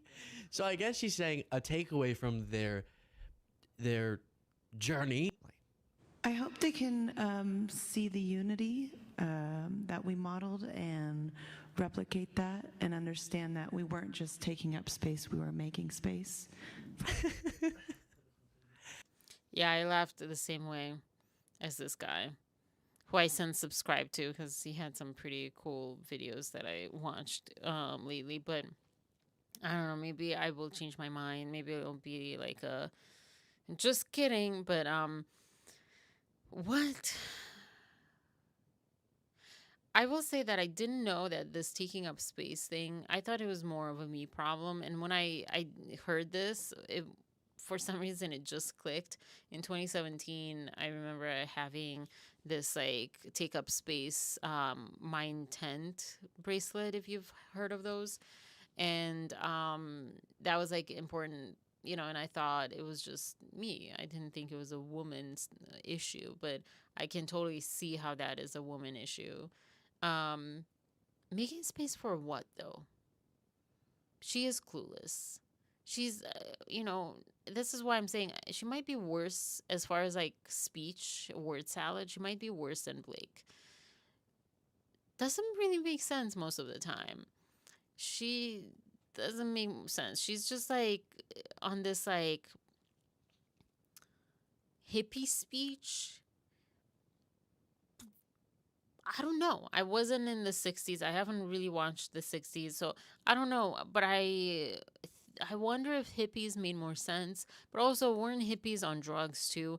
I don't understand what's going on with her. I don't know if she's always been this way. I kind of feel like she has been. I think it's just her. Some people, this is where I'm saying like with the beauty, not everyone's beautiful, not everyone's smart. Some people are just mentally challenged, in some areas. She's good at She's beautiful. I was going to say she's good at songwriting, but I don't think that she is. She's not really made some really good music lately. And the songs that she did, I'm curious if they were like written by her. Her voice has always bothered me, and people say she has an amazing voice, but she always goes flat or something, doesn't she? Like when she hits those high notes, it sounds like she's singing badly. Maybe it's just the tone of voice, but it always bothered me. So I can't say that she's really good at singing. So I don't know what she really has besides like just that like cheeky personality, and that like over sexualized personality. And suddenly she wants to kind of be like, oh, women empowerment. And I don't know, but this whole like sexualizing women, empowering women by sexualizing them, over sexualizing them, like the WAP or WAP or whatever video with what's her name? What's her name? Not Carly. What? Cardi B. And things like that. I'm like, no, like shaking your butt and being sexual, it doesn't take sexuality back. Sometimes, yeah, to an extent, but like when I see stuff like that, to be honest, and you may hate me, you might unsubscribe, but like in my opinion, this is my opinion over here. It makes me feel that those people or what they're catering to is I'm still on the evolution. It's like people that didn't evolve, that are like way back before like we evolved into like more sentient beings. Is that the word? I don't know if I'm using the terms correctly. So who am I to speak about, stupidity? I guess I'm stupid, but when you're attracted to a mate based on how their butt is or how they're shaking it or like how their muscles are or their like testosterone or whatever, whichever way, you're not evolved. You're not like the new humans. You're kind of like back in the day humans, like cavemen kind of humans, where like you are just going by instinct to procreate, and you're like going by just that. Like procreation was like the most relevant thing to you, and it is. So when I see people that are kind of like doing this like women empowerment through sexualization of women, like, oh, look, I'm like just being very filthy and like shaking everything and like just being very vulgar and stuff. It's like, no, you're just not evolved past that. And I had this trouble with like, certain people's sense of humor and stuff when they found things like that funny or interesting or attractive, and feeling fully judgmental of them. That is one of my big places where I'm judgmental of people. That's like one area. And I fully judge, in dating situations, especially and stuff. Like, if you are ever like focused, like, I've never been focused on sexuality kind of areas. Um, I had my libido. I was a human being, but that wasn't my priority by any means. And it wasn't it, even now. Now it's less of a priority because I have a lot of trauma around it, but that's another whole topic. Um, but yeah, like before, like when it was just like whatever, um, I always was saying like what I was looking for in a partner or in a mate or whatever was someone who didn't need to like sleep with people, didn't need to like make just vulgar jokes or like not they were suppressing themselves, but they never even had that inclination, you know? And so, yeah, that's, I don't know if I'm making any sense, but with Katy Perry, that's kind of the same thing. And I think she was even criticized for her latest album and song, like her latest album working with Dr. Luke, who, excuse me, has a pretty like abusive history with Kesha, or some control, right? um that was like traumatic, and she goes and works, but then she's all about empowering women and female power and stuff. That just like, what are we talking about? And then her own image, and people can change, right? So if she came with something very different, but like her latest album and her first single, she was like super sexualizing herself and the other women involved. Like they were those like, um just like construction workers or whatever. So yeah. Um Pushing it like we should accept it. Stop pushing your whatever to me. Is that me? Or is that Katie? Her hair too many her hair. Um yeah. There was a recent study that said something about I don't know if it's CBD or just like marijuana in general or whatever. Basically, like not necessarily causing, but making it more likely to have dementia if you um take the substance regularly. Katie, okay, yeah. I mean, I don't mind. Like, I understand that, like I said, I'm in a place in my life right now where I'm not I'm still a people pleaser, but I'm trying not to be, and I'm trying to regain my own morality and the things that and the mistakes that I want to make them, instead of like not making them because I don't think they're mistakes but other people do or whatever, or I haven't learned that lesson yet or whatever. Like I don't know, that didn't make any sense. That's word salad over there too. But yeah, but there's this like study, I guess, now that and I don't know what to believe, because I think that was like kind of the same way that it was made illegal before. So I don't know what to believe, but I don't feel like it's a huge stretch if you're taking any kind of substance, whether legal or illegal, smoking, drinking, marijuana, other things. If you're taking these substances, they alter your chemistry, your brain. If you eat too much salt, if you eat too much whatever, or too little, if you don't have enough of certain minerals and vitamins, they can lead to severe issues. They can lead to like brain issues and other things. So I I don't think that it's, like a super stretch of imagination there. Especially because people, I think, are doing that a lot more. Um it's almost like people smoke it like all day around. Sometimes it feel because there's some people that come out of the car and it smells like it, but it smells like they've like been in it for like, or around it for like the whole day, week. It's like, slow down. It's anything in excess is bad. And if you have freaking issues, go to therapy. Go to therapy. Marijuana will not help you. It'll help like put a band-aid emotionally maybe on it.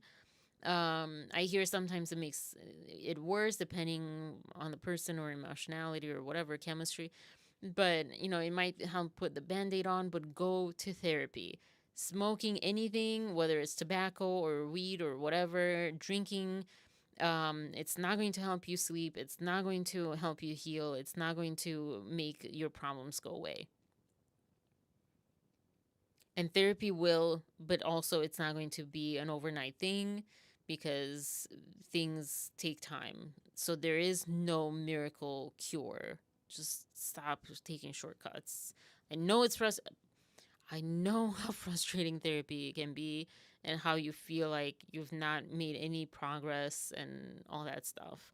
But yeah, anyways, what else I don't does she know say? what that means. We don't weren't know just either, taking Luke. up space, we were making it. So this is, of course, Katy Perry, which thing. So And weren't just taking up space, we were making space Yeah. No, for right. the future.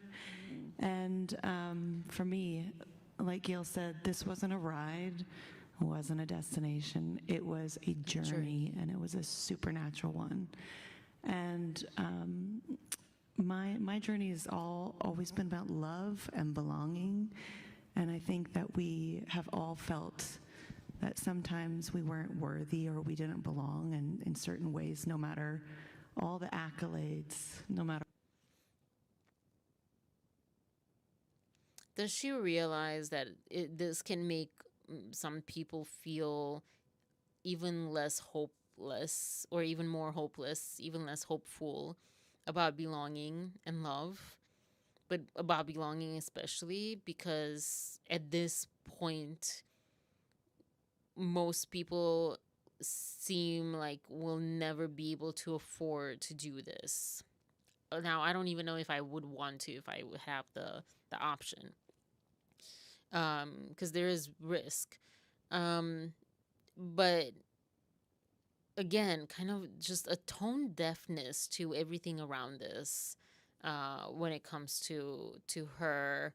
I guess also to Gail, but not as much. There's also, I think I closed it. Of course, because there was also this other part. I don't know if it was this one or the other one. Let's see. I hate you, internet. I hate you. It just like it just makes me feel trapped. Like there's nothing I can do about this. I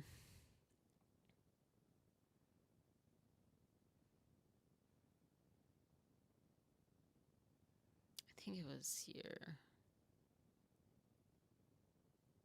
Oh gosh, I don't remember. What was I even looking for at this point? I don't even know. That we modeled and replicate that and understand that we weren't just taking up space. Oh, I remember. I don't know if it was here. Was it here? Yeah. I think he showed this clip a few times, and I'm sorry for the internet issues. I am recording it, but I don't know how to do that. But yeah, this is where, and I need to like, again, be checked if I'm wrong, but using STEM into a sentence like this is incorrect. Correct me if I'm wrong. Talking about it. Here's how she prepped. Oh my God, to all you actual science people. To learn more about ours. I'm really excited about the engineering of it all. I'm excited to learn more about STEM and just the math about what it takes. Again, correct me if I'm wrong. STEM stands for science, science, technology. I was going to say technology, engineering, and mathematics. This is where I feel like she's stupid. Like she's actually just not mentally challenged, but like mentally challenged as far as like stupid. Like I don't know the correct definition or the correct word or whatever word we're using these days, but like someone who like isn't capable of being smarter. Like because like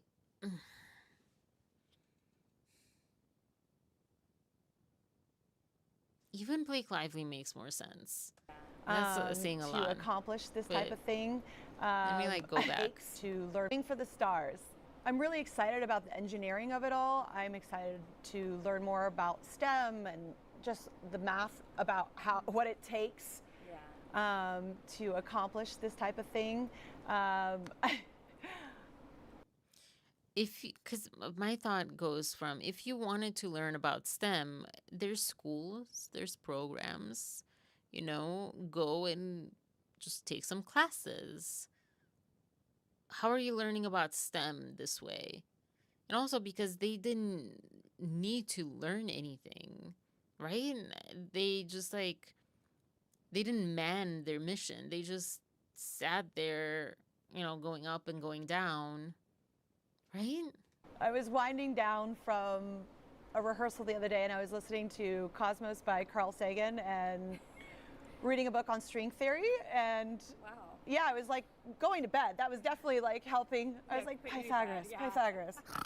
But I've always been interested in astrophysics and interested in astronomy and astrology and the stars.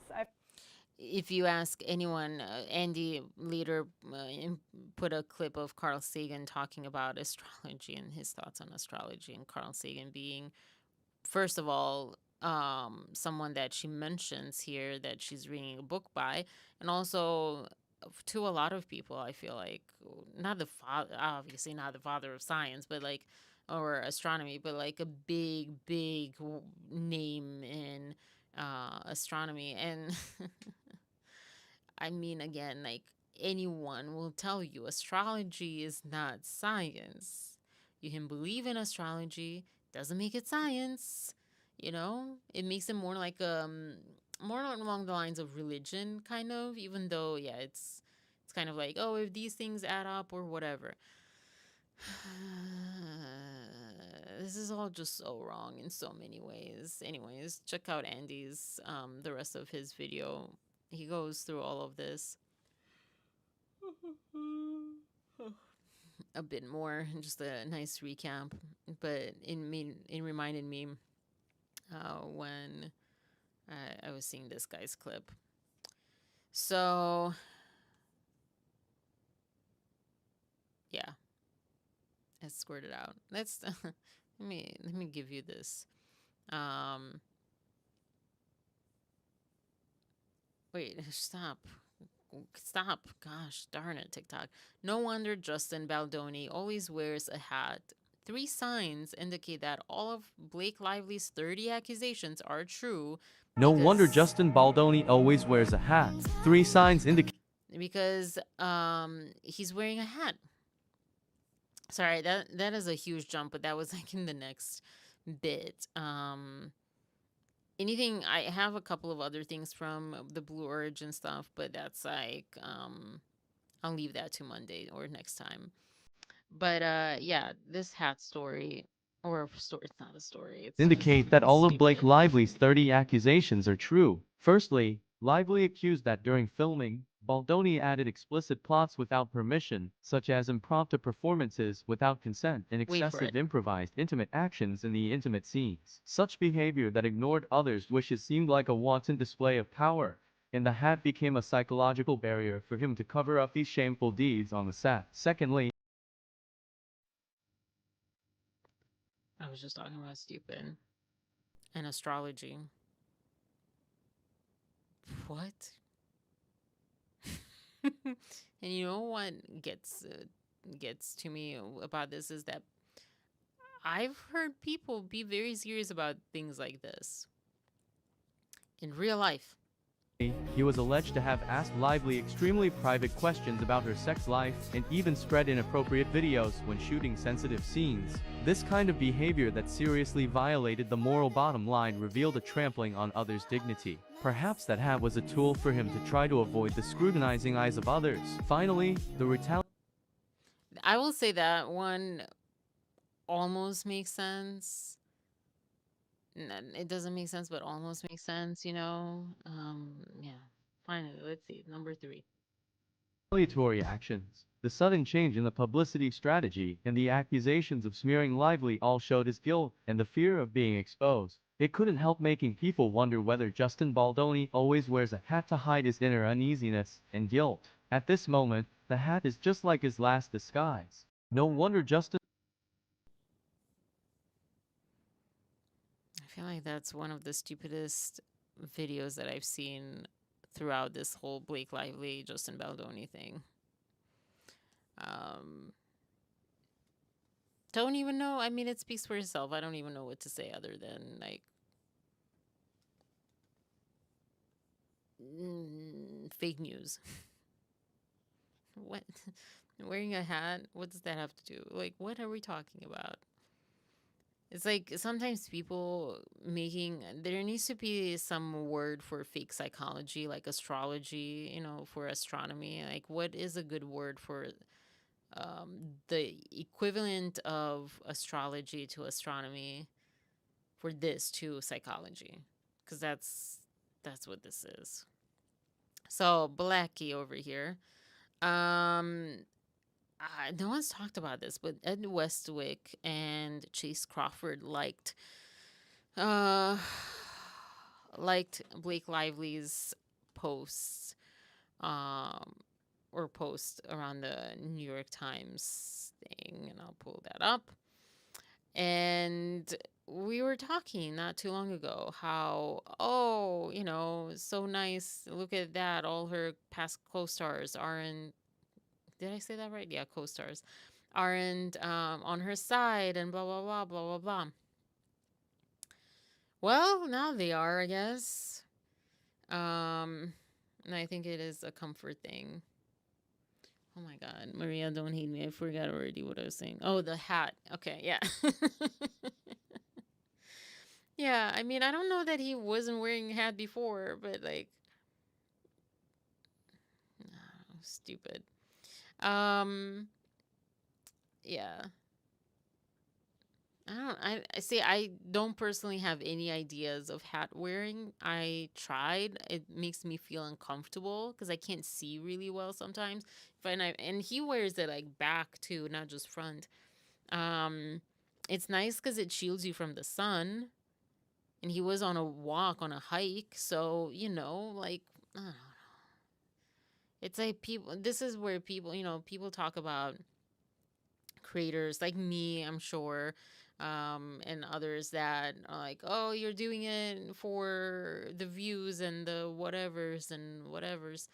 And I would point them in this direction to this other video. This is doing it for the wrong reasons. This is doing it just for sensationalism and catching people's like views or whatever, and like playing to their most base parts and to their most stupid parts. Stupid is the word of the day tonight.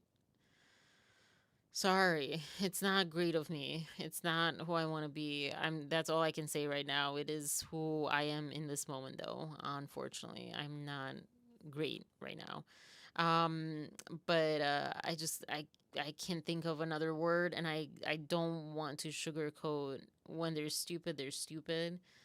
I don't think everything that I called stupid in this live was actually literally stupid. I will say that.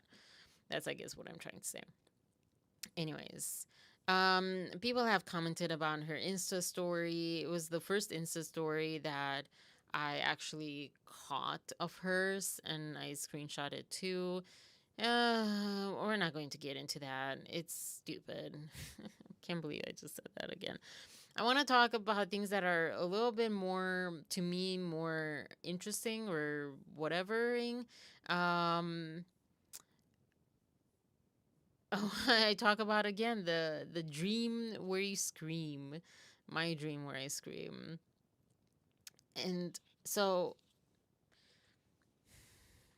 I was very tempted to like report a lot of these comments on Blake Lively's feed, um, that said so well deserved, because it is not freaking deserved. I don't care who you even are. I don't care if you are on her side as far as this lawsuit, that one plus, it's not a 1+1 thing.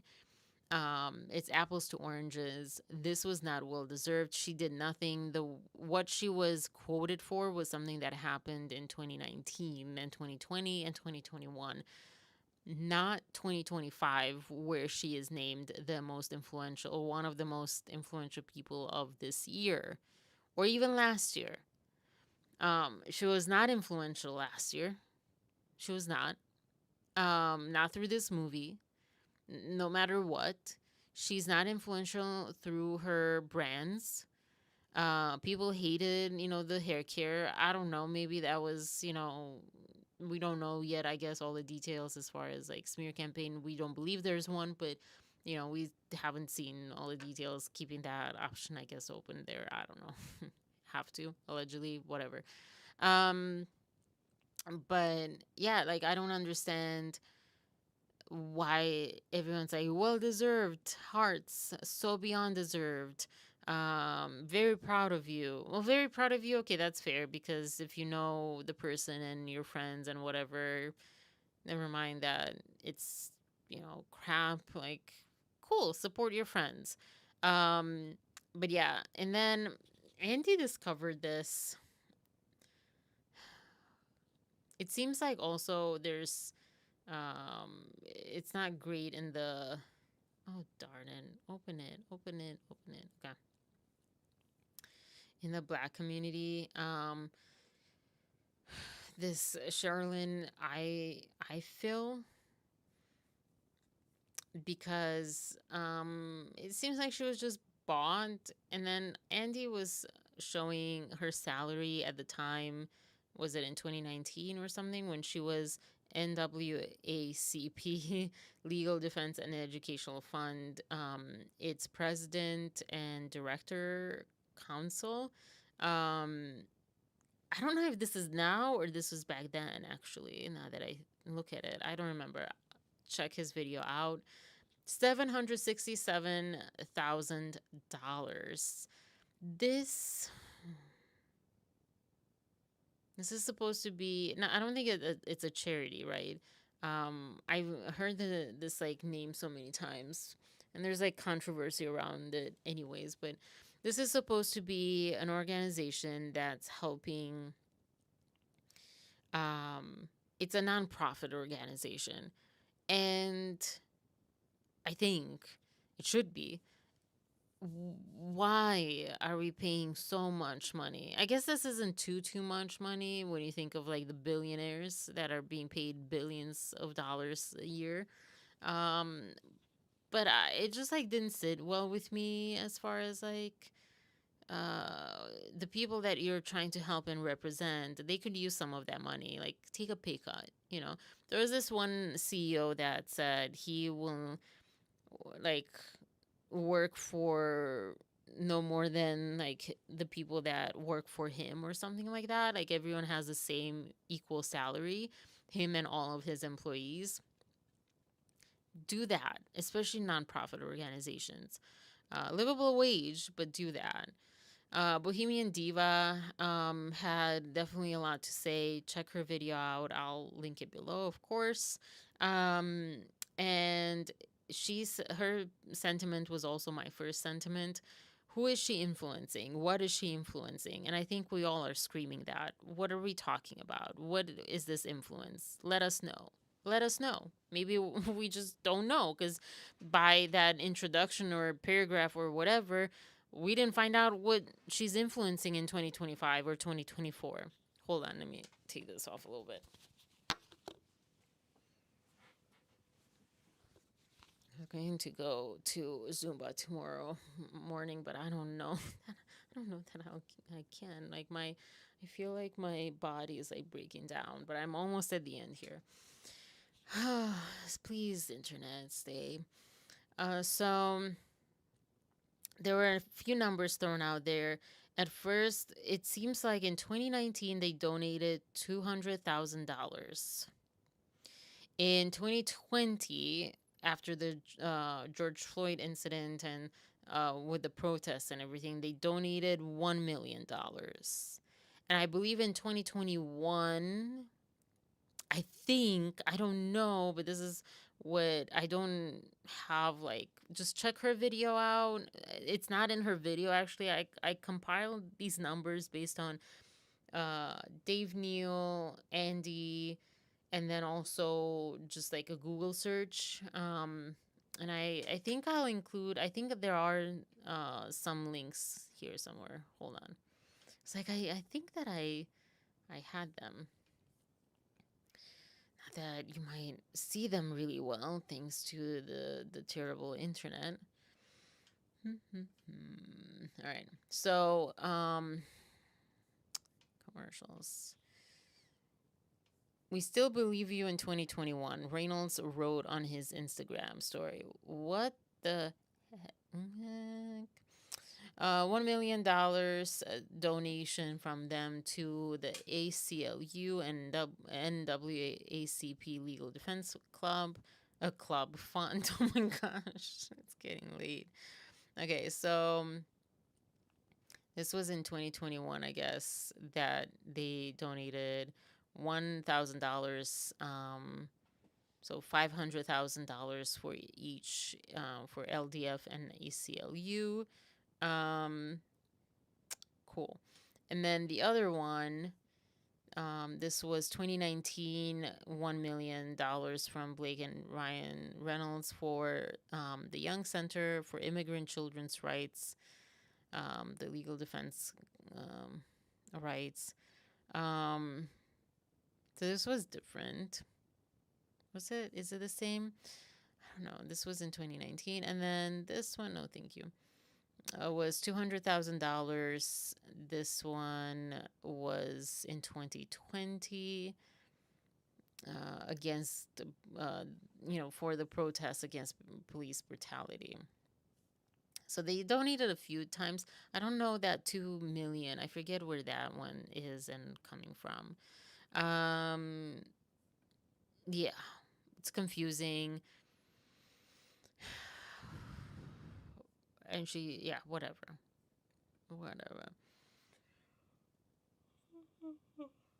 Also, Donna said that Sherilyn Ifill is a professor at Harvard, and it's at Howard. She was a professor. She was a guest professor, I think, at Harvard for like a semester or something like that.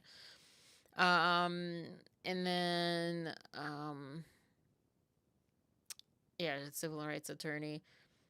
Bohemian Diva said this that I thought was like such a good point to make and to restate here as well for my audience. Is this a case of my one black friend? That was my thing, my question. Like, oh, I have I have a black friend, so I'm not racist. But what Bohemian Diva said, she said that she used Blake Lively. Used a black woman trying to rebrand herself and how disgusting that is. And no one's really said it, not at least in that blatant way. And boy, like, isn't that the truth? Because this whole time thing, I convinced me otherwise, that this wasn't because of the legal drama that it came up and that they're doing this. Convinced me otherwise. Excuse me. Oh gosh, just stop. Oh, I'm sorry.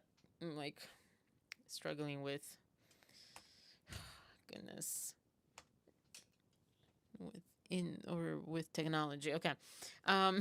So yeah, again, that is a terrible, terrible, like horrible thing. So yeah, convince me that it's otherwise, that she's not doing this to rebrand herself and calling her upon this one woman to paint her in one of the most flattering, potentially flattering ways that she could be painted, considering just her history and stuff.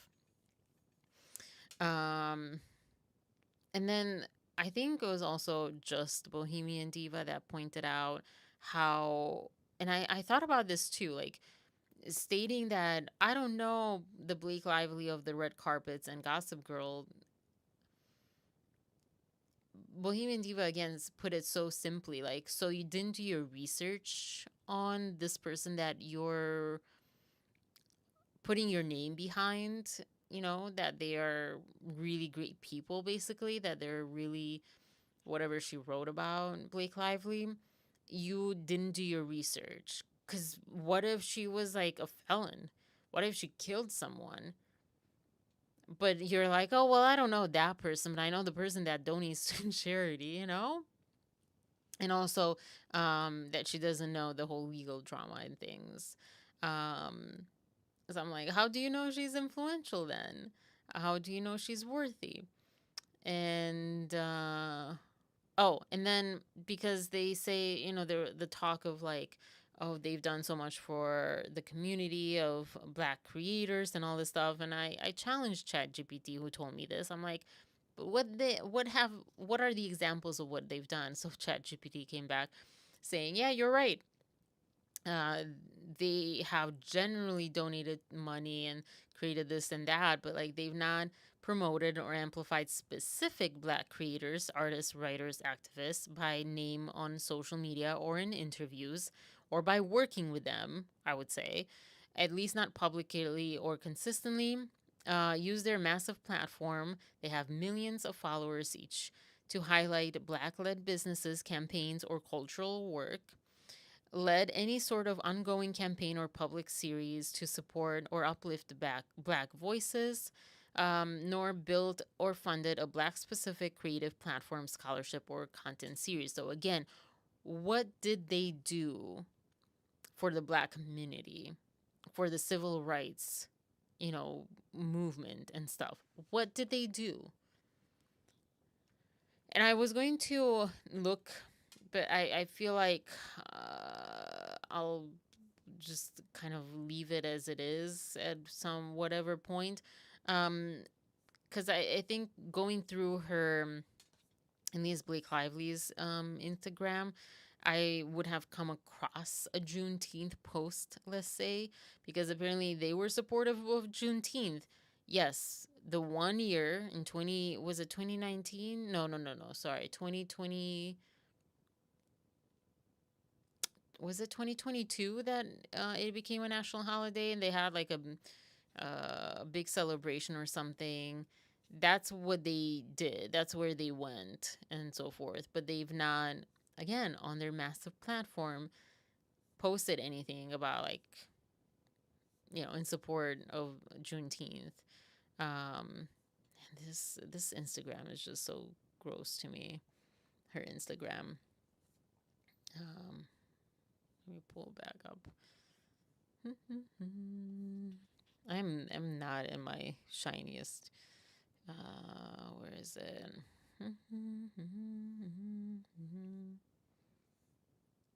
Also, I would say I love that. I love a lot of her clothing items.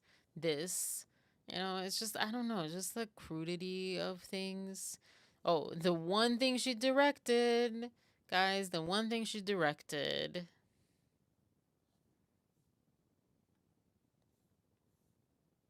I wonder also how much she directed versus like she asked Taylor Swift for like, oh, should we do this? Should we do that? I have this idea, blah, blah, blah. Yeah, I don't see any. What date are we on? I don't know. I don't know what date, but I don't see anything but, her in pregnancy and vulgarity and I guess, wow. 1997. Crazy. I miss those days, though. I miss those days. I think even she was happier back then. Yeah, I don't see any. I remember this, too. Um, yeah, I don't see anything about Juneteenth. So what are we doing? Um, because I think ChatGPT said like, oh yeah, they supported Juneteenth, blah blah. Well, they didn't. So there we go. They donated some change. The $1 million probably isn't like super cheap for them, but it's pretty cheap. It's pretty cheap. 200,000 absolutely is definitely cheap. So that's like one thing. Oh, yeah, the first time I think I saw it on Andy's the first time, and um I said, yeah, PR donation, not even that much money because I think it was him or Dave Neal. Um, like the $200,000 was the number at that time. And I also said, is she going to team up with her own Ice Spice now? And this was before I knew about the description in the article and stuff. Oh yeah, she did. But I was talking a lot more literally like being seen in hand in hand, and whatever with her own Ice Spice, because people I guess say that the whole thing was about the Matt Healy situation, but also I feel like I don't know. Anyways, um, so yeah, I'm like, is this a joke? Are we living in some Pleasantville Truman Show world?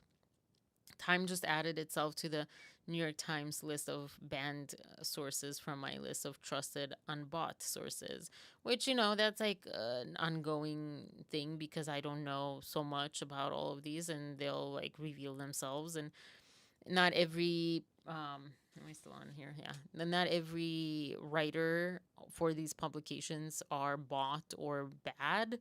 Um, but yeah, I think it was Andy who also talked about Ryan Reynolds writing "Believe the Hype" for Black Panther as a tweet, which sparked a Twitter storm. So I'm like, oh, interesting. So, what smear campaign was that from? Who created that smear campaign for them? Or did you just not have a handy scapegoat for that one? And I said, was this? Oh, yeah, some people were saying you got married on a plantation, and so forth. And I said, so was this bots too, which were deleted? Um, I want to say this was this Andy. I thought this was interesting. I thought this was Dave Neal's, but yeah. Um, yeah. Um, two more things, and we're like going to wrap it up. Bohemian Diva had a very, I would say, controversial take on It Ends With Us. She watched it again. I can't believe it. Brave soul.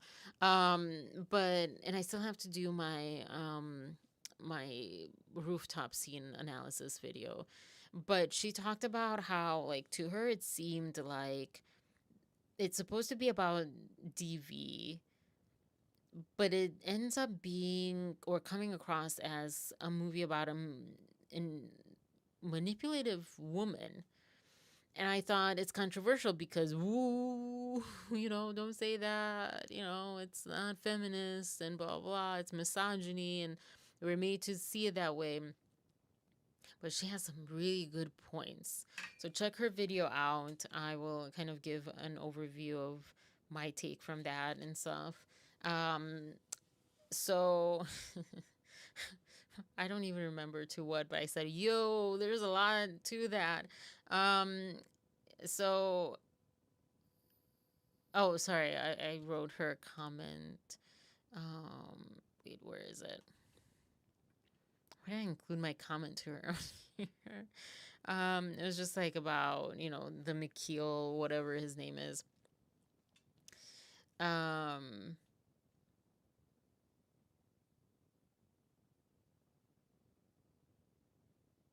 Oh yeah, like she had this thought that Justin caught Blake and Brandon together or something. I'm like, I don't know if that makes sense. I don't get how that would make sense.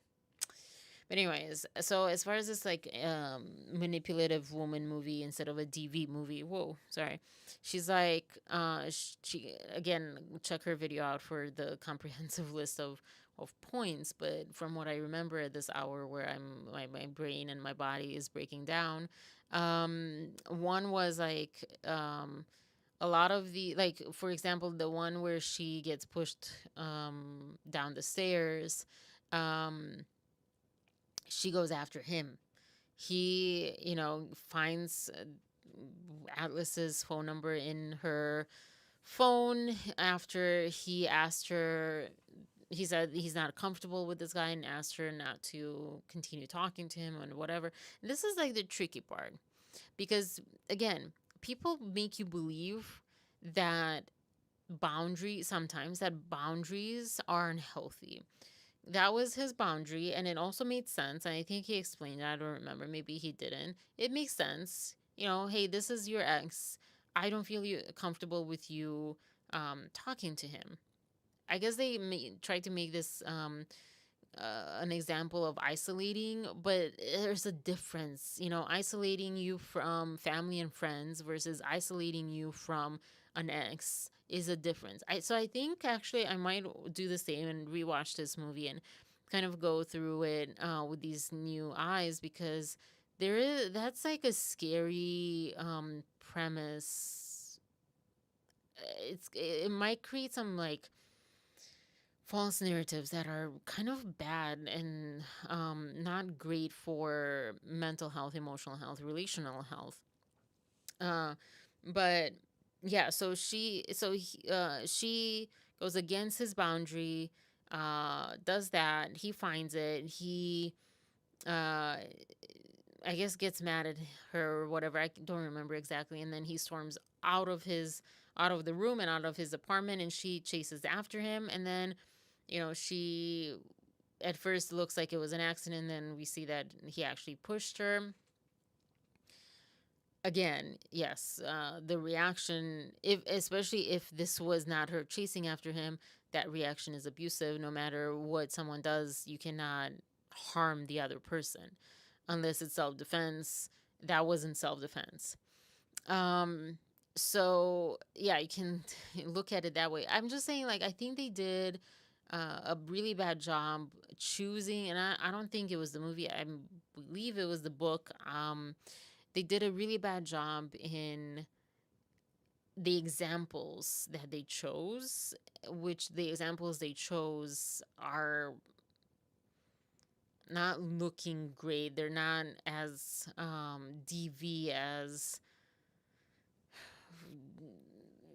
gray area, honestly. And I guess maybe that was the point. I don't think so. I think it was just kind of bad writing and whatever that just caught on. I don't know. Because I think this is what I found interesting was the victim, the person that's abused or whatever, is not always this like damsel in distress.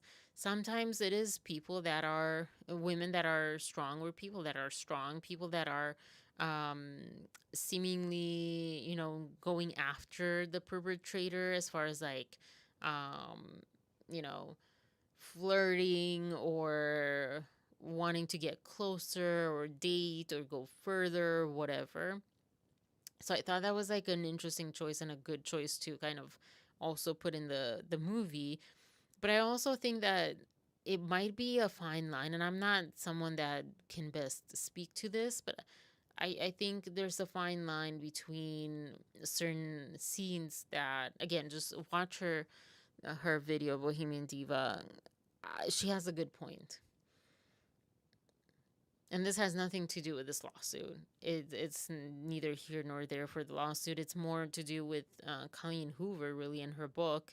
I don't know, again, how much was different than in the book, but I'm assuming it was basically the same. And then the last thing is, Jersey Flaw says that in the London premiere, she looks like she had plastic surgery or something. It doesn't say that's necessarily what happened, but just that she looks just really different. And she's like, did she, or lately, did she do that? Is she just stressed or jet lagged, whatever? But I want to show this video right here. In this minute at this video, do we get, of course, we get ads. So.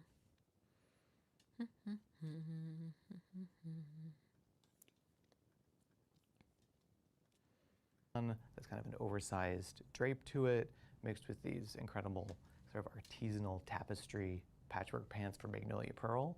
This is a polarizing look, I think, because people were seeing paparazzi shots of it and not knowing who the character is, and the way the pant and boxer is draped right there, there's proportionizing that isn't just perfect.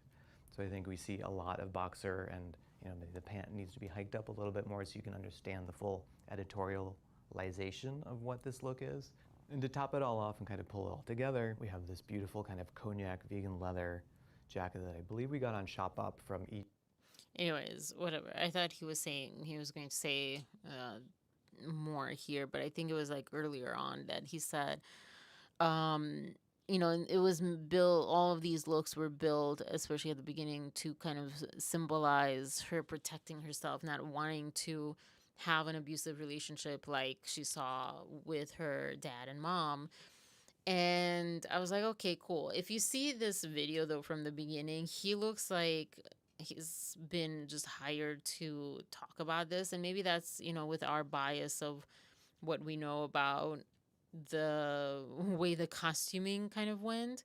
Costume designer on It Ends With Us, and I'm going to take you through some of the looks of the film today. He just looks so like low energy, but maybe it's just him.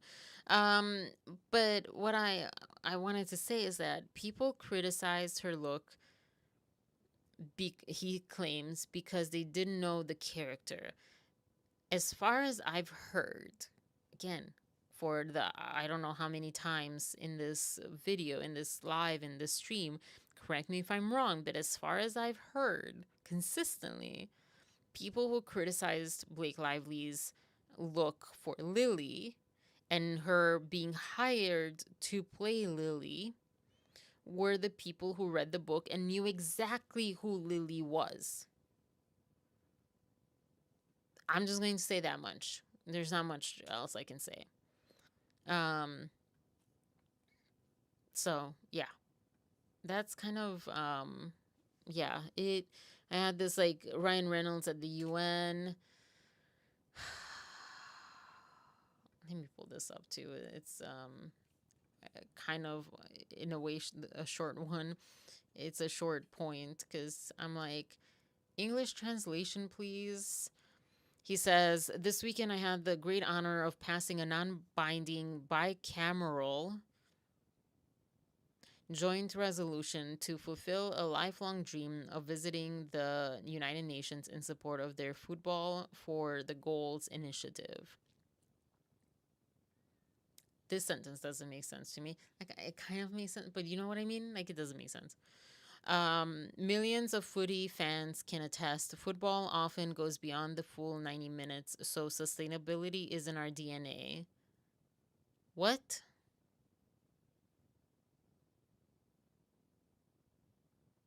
What? One? What does one have to do with the other? One? Supporting the Sustainable Development Goals is a logical conclusion. Ew. No one wants to face a global squeaky bum time. You're not British. Thank you, UN Global Communications Chief Melissa. I can't see the rest. Shoot. Melissa, whatever, for hosting our crew, Wrexham, whatever, for a wonderful day in a truly awe-inspiring setting. I only wish we got our subsequent 3-on-3 match on camera. Your footwork on the pitch was like that of a young Gene Kelly. What did I say? No, what are you doing? Whatever. What?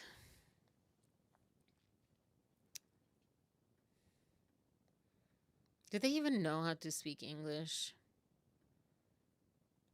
Do they know they don't make sense? I think sometimes they're just so tooted, like, oh, they're so amazing or whatever, that they don't realize that they don't make sense. And I think sometimes maybe people were kind of just going along with the ride because of they were told to marketing. And then Andy had this point because this is at the Another Simple Favor premiere or whatever it is in London, I think. And they're like lady pool posters or whatever you call these. He didn't say this part. He said everything, but he said, well, maybe he did. I don't remember. He talked about how that's not even her in the suit. So what? Maybe in these photos it was her. And how it's very much like Ryan Reynolds' earlier photo op moment earlier this year with, Deadpool. But the thing is,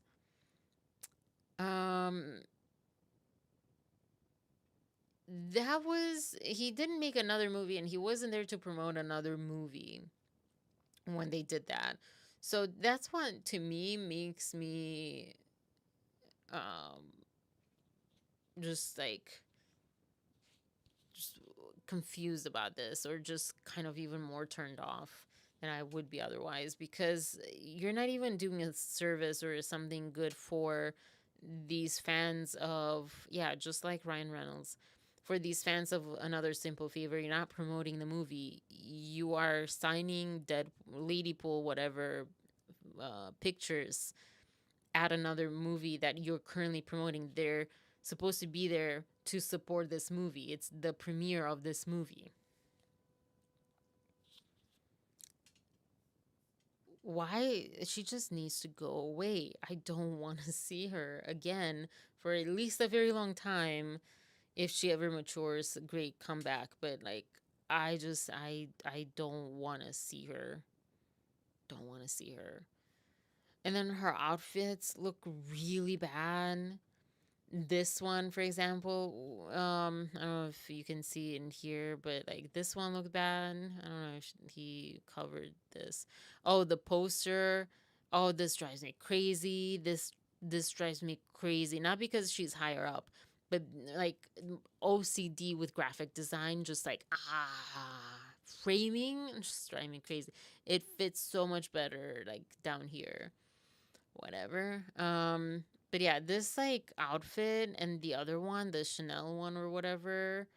Oh my gosh, look at how ridiculous she looks. She looks like Big Bird. And I'm not here oh, let's call her Big Bird. I'm not saying that. I'm saying that's exactly what popped into my mind. I know she's wearing mostly black. Doesn't match. I'll say something. I don't know who styled her, if it was her or whoever. Zoom in. Okay, fine.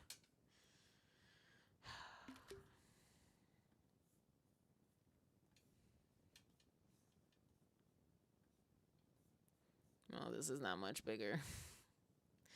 But this is a leather skirt or dress. It looks like a dress, really, with matching boots.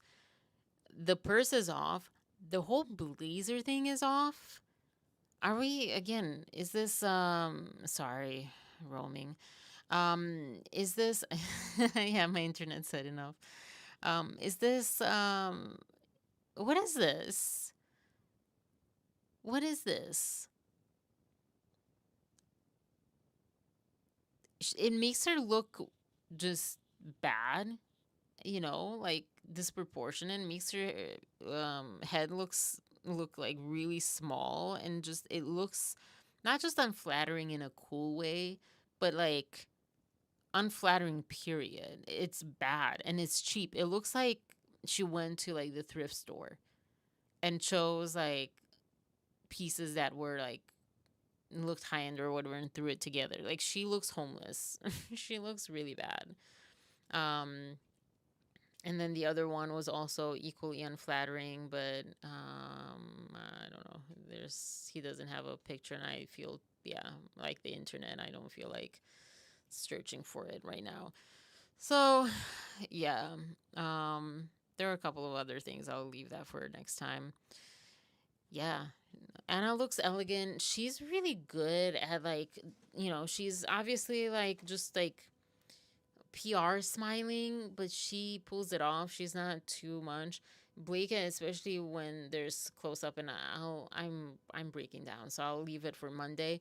But there's this video where it's like really close up of her face smiling, and you can see it's like really tense. It's not like a smile. It's like kind of thing.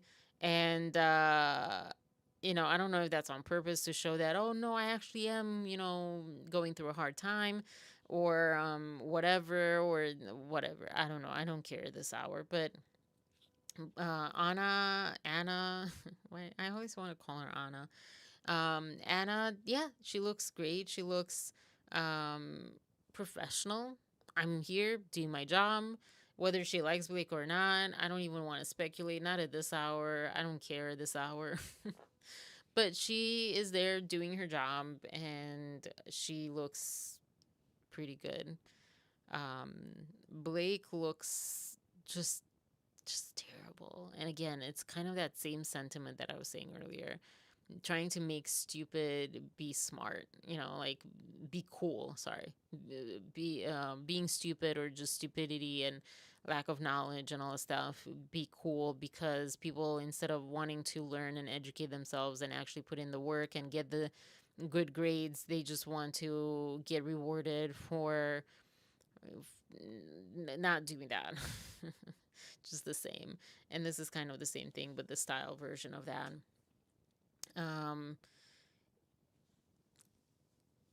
It might have been one of her worst outfits, honestly. Like, her South by Southwest outfit was great, boba-ish, cool, whatever.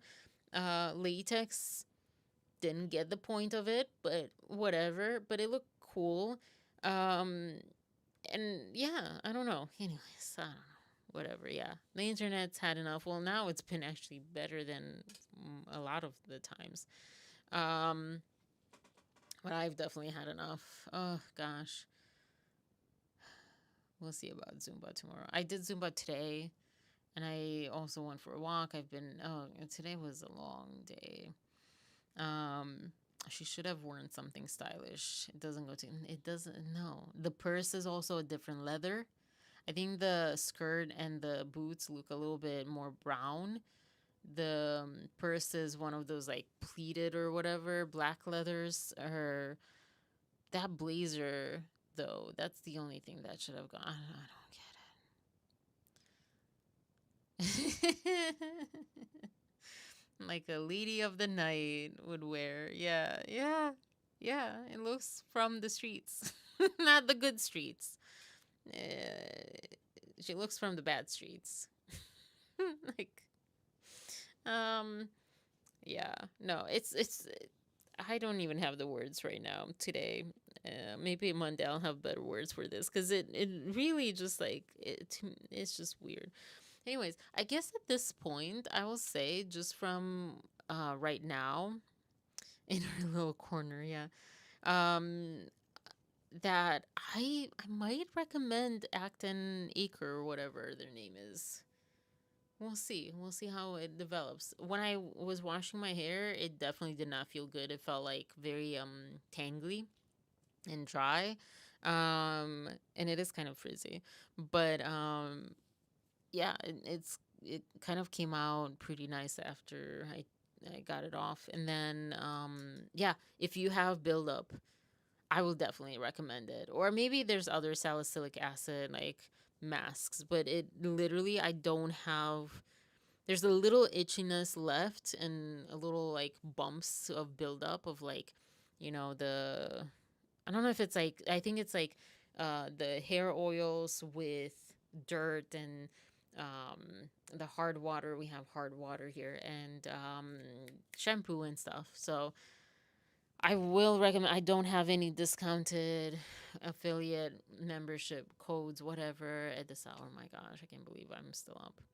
And I'll write it in here, and I'll send the link, and I'll add it to the description. I have to make my bed still. I have to make my bed. This is the one. They also have this derma roller for the scalp. I might do that, but I did way too much already.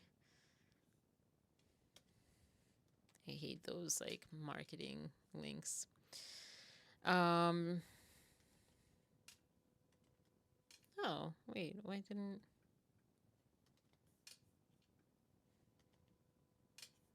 So weird. Yeah, I think my I can't post the link for some reason. That is really odd. Anyways, yeah, Act and Acre. I was calling it Art and Acre earlier. I'm not joking though. Like, I don't know about everything else, but I know about this one product, so I'll show you that one product. And their website is pretty terrible to navigate. It's really terrible to navigate. So this thing, Salycilic acid scalp exfoliator. Be careful when inserting this if you ever buy it, because I punctured it at the top. I would say like don't start with it on, just kind of give it some time.